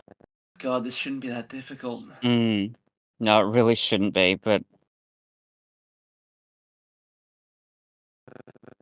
Okay, well, rather than going one by one, let's just I'll bring up the episodes we don't have titles for yet, and then we'll think about all of them all at once.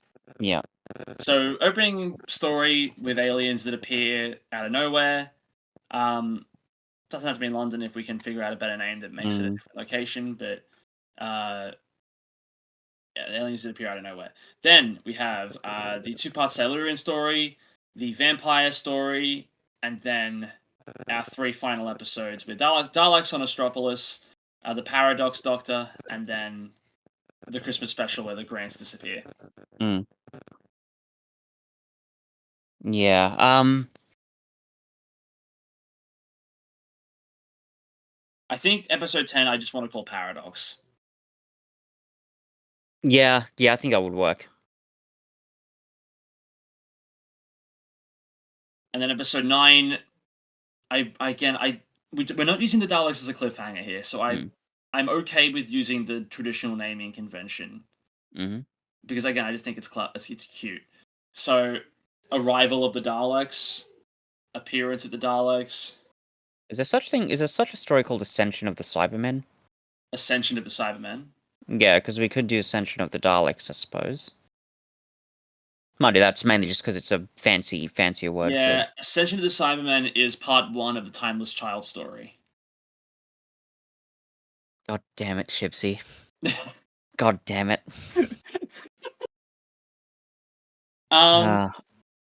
Yeah. I think arrival of the Daleks is fine. Sure. Or Daleks on Astropolis.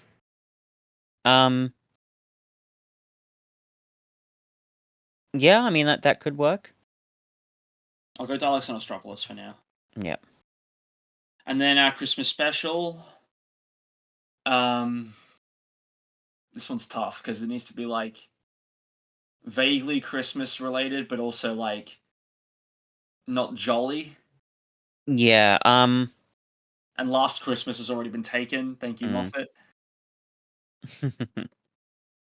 Has it? Let's double check that because I'm always positive that was the name of Capaldi's first Christmas special. Yeah, it was. It was. Yeah. Ooh, how about Home for Christmas? I mean, yeah, actually, no, that works. Does it though? Well, I mean, it kind of works with the ending, I guess, because it's having that. Or Family Christmas? Oh, Family Christmas is good. Yeah.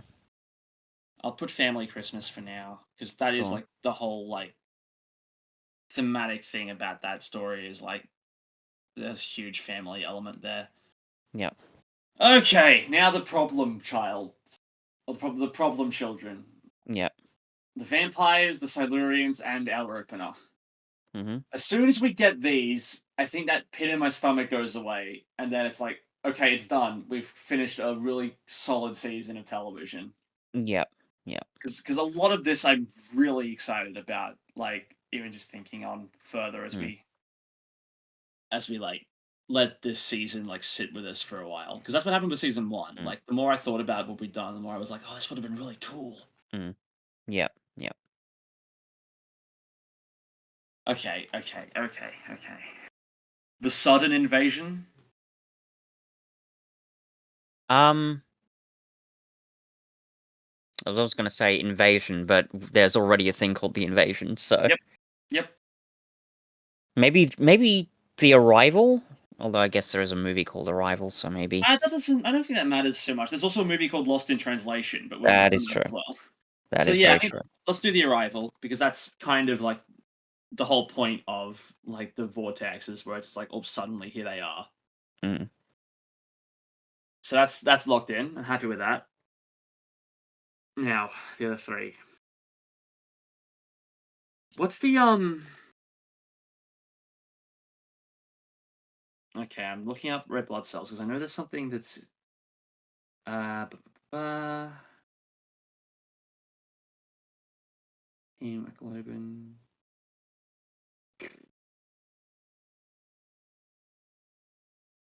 Yeah, what's that about red blood cells? Yeah, I'm trying to. I'm just looking up. There might is there something that's like unique to a red blood cell that like has a name that we can use as the title of this story? Only yeah, hemoglobin would be the most unique thing. Yeah, Bloodless. bloodless, bloodless in Seattle. Hmm. Maybe bloodless. Maybe hemoglobin. Maybe the anemic vampire. Um, maybe seems a little bit, I don't know, generic, I guess, but I don't know. I think I like the juxtaposition of anemia with vampirism. yeah, I guess so. I'll write the anemic vampire for now. Sure, yeah, just for now. I guarantee that like 15 minutes after we stop the recording, we're gonna have all the ideas immediately. Oh, yeah, it's God. Um, humanity and the Silurians, if you want to like bookend Mm, that naming convention. yep. Um, maybe something with the word Earth. Like I know we've had the Hungry Earth, but maybe Mm-hmm. because something to thematically symbolize that they both can coexist on the Earth. Maybe. Yeah. Um. What I just had a thought of Wait a like, minute. Wait a minute. yep, yeah, go on. Uh, the Found Earth. Found Earth. I know that that's. I know that's relating to the Stolen Earth, but like, you know what I mean. Like I they I think found their home. Everybody, you know. maybe Yeah. The. Oh, I was almost gonna say the Found World, but Sam took that name for her the first dinosaur one. story. Yeah, that's legitimately it. The Found World. Yeah. So I don't think we can do anything too No, no, I similar don't think then. so. I was just thinking like I was trying to work out like under the skin is a thing, right? So maybe under the scales. Maybe. Yeah. We're so Beneath the skin, close. beneath the scales. Beneath the scales, maybe. Hmm. Beneath the scales. That's only one episode though, and then And then maybe beneath the skin for the second one. beneath the skin and beneath the scales. Yeah, Hmm. maybe. Hmm. I'm just trying to think of other like phrases like that we can put a twist on. Although, if you're gonna do that, I think beneath the skin would have to be the first name of the name of the first episode, so that it's crystal clear what we're talking about with beneath the scales. Maybe. Yeah. Uh, um, I've just googled reptile phrases. Hmm. If we can twist some of these into Yeah. episode names. These are Cold Blood. They've already done. Nah, those are Hmm. you've just completely misinterpreted what I wanted you to do, Google. Most of these are snake related. That doesn't help me. Something Crocodile about shedding tears. skin, but Yeah. Snake in the grass, lounge lizard, crocodile tears. Yeah, it's just. really generic kind of. Oh god. Okay, Hmm? good idea. Yeah. So the Silurians are named after the Silurian era. Hmm. Inaccurate, but whatever. Yeah. And then some people will say that, we're in the Anthropocene era. Could we call it like the new era? One of them, Uh huh. at least. Like just the name, the new era. Uh Um, huh. yeah. Or even like Brave New World. That could work. Brave New World, and then for part two, we can really like tease the rivalry. Mm. Reptiles and mammals. That sounds bad. Yeah. Doctor Who and the Anthropocenes. Could work. Minus the Doctor Who bit. mm, Or maybe that is. Maybe that has become a thing where it's like they're sick and tired of being called Silurians because that's not what they are. yeah. So they start calling people Anthropocenes. And yeah, and to be fair, like by this point, if we're talking about the year 2800, that would be like an era, I Yeah, suppose. yeah, exactly. Maybe Yeah. yeah, like Silurian has become like not the common terminology to Yeah. call them. Yeah. The Anthropocenes. Yeah. Maybe. So what was the name of the first episode that Brave, we had there? Brave, Brave New World. Maybe call the first one the Anthropocenes and the second one Brave New World? Maybe. Because I mean that's what it's building up to, right? Basically, it's the That's Brave New World. that's a good point. Yeah, Yeah. the Anthropocenes and then Brave New World. Yeah. Okay, so quickly running through everything so we can put a ribbon over it. Mhm. We have Krampus Claws, Mhm. where Krampus terrorizes an oil tycoon. Mhm. The Arrival, Mhm. where aliens appear suddenly through a vortex and the Doctor realizes there have been consequences for her actions. Mhm.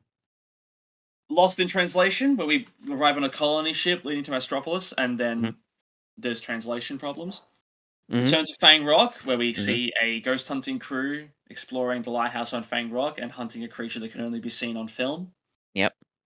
The Anthropocenes, part one of our Silurian story, where humans and Silurians are living in quote unquote harmony in the year 2800. Mhm. And then Brave New World, where that all starts to fall apart and the Doctor has to kick both species in the ass to get Mm. them to finally change their ways. Mhm. The Doctor with Two Brains, which features the brain of Mm. Morbius infecting the Doctor and Mm. accidentally perfectly setting up themes that get brought up in the finale. Mhm. The Anemic Vampire, where there's Mhm. an alien pathogen that's infecting someone in Middle Ages Romania Mhm. that presents as a vampire and causes a Mhm. bloodlust. Mhm. Magic Wand, in which a schoolgirl finds the Doctor's sonic screwdriver misplaced after a Zygon encounter. Mhm. Daleks on Astropolis, where Daleks are pulled through a vortex rather, onto early Astropolis, completely destroying it. And Uh, in her efforts to save people, yeah. the Doctor is killed by them and regenerates into Jeremy Irons. Mhm. Paradox, Mhm. which features the Paradoctor Mhm. trying to reverse what had happened to them Mhm. and causing paradoxception as a result. Mhm. And the Christmas special, Family Christmas, in which the universe is attempting to rectify these mistakes by erasing all memory of the person who caused all of these issues to begin with or Yep. resolve them all in the end, Mhm. which leads into our goodbye to the Grants. Yep. And that's Family Christmas, That's which Family is Christmas. yeah. Yeah. I think that's all really great. Yeah, I think that's pretty solid. Amazing. Hmm. I'm sure there's going to be notes Mhm. in the comments. I'm sure many people will have stuff to say. Mhm. Um, particularly because, unlike last time, I kind of like saved my finale stuff for right to the end, and like therefore, like we couldn't really do a lot of work in the early stages to set up for it, other than incidentally. And I Mhm. know last time I gave a couple of notes on your finale, like here and there. Yep. whereas you didn't really give any on this one. So I Mm. apologize for kind of strong arming you into forcing you to do things my way. No, that's fine. That's perfectly fine. But I think it worked out in the end. I I think we got a agree. good story here. Yep. I think it works. Cool. So next time we see the 17th Doctor, she's going to need new companions Mm-hmm. and new journeys. Now that all of these rifts and vortexes have been patched up, maybe for good. Who Mm-hmm. knows? We don't. I don't have anything planned out past this point. Mm-hmm. Actually, I've got a couple of ideas, but Yeah. nothing set in Sure. stone. Nothing that I've intentionally set up. Let's put it that way. Right. Um, but yeah, I always love doing this. I think this was a lot Yeah, of it's fun. good. Yeah, it's good fun. It's a really interesting thought exercise as well. Just to Indeed. have you be like, how the hell do you plan all this stuff out? Yep. Yeah. So Sure. this brings us to the end of our run of special episodes because next time we will be reviewing the Star Beast. I'm so excited. I can't even. Oh, I can't even tell I'm you. so keen. As of the recording of this, we got release dates yesterday, which is very exciting. Yes, it's man. That's gonna be Yeah. great. So over the last week of November and the first 2 weeks of December, we will be bringing you as soon as we possibly can reviews of our 60th anniversary specials. Mm-hmm. I'm not sure if we will lead on from there into our regular season again, or we might take a break for the Christmas special and then jump back on Mm. board. We'll figure it out. Yeah. Yeah. Especially with December and the whole Christmas season happening, we Mm-hmm. might end up slowing down a bit, but Yeah. who knows? Yeah. All We'll right. see how Until it goes. then, I'm Alex, I'm fit. and hope I haven't traumatized anyone with this terrifying ending of being pulled out of time. But it's a living. Yeah. We'll see you for the 60th. See you then. Get keen.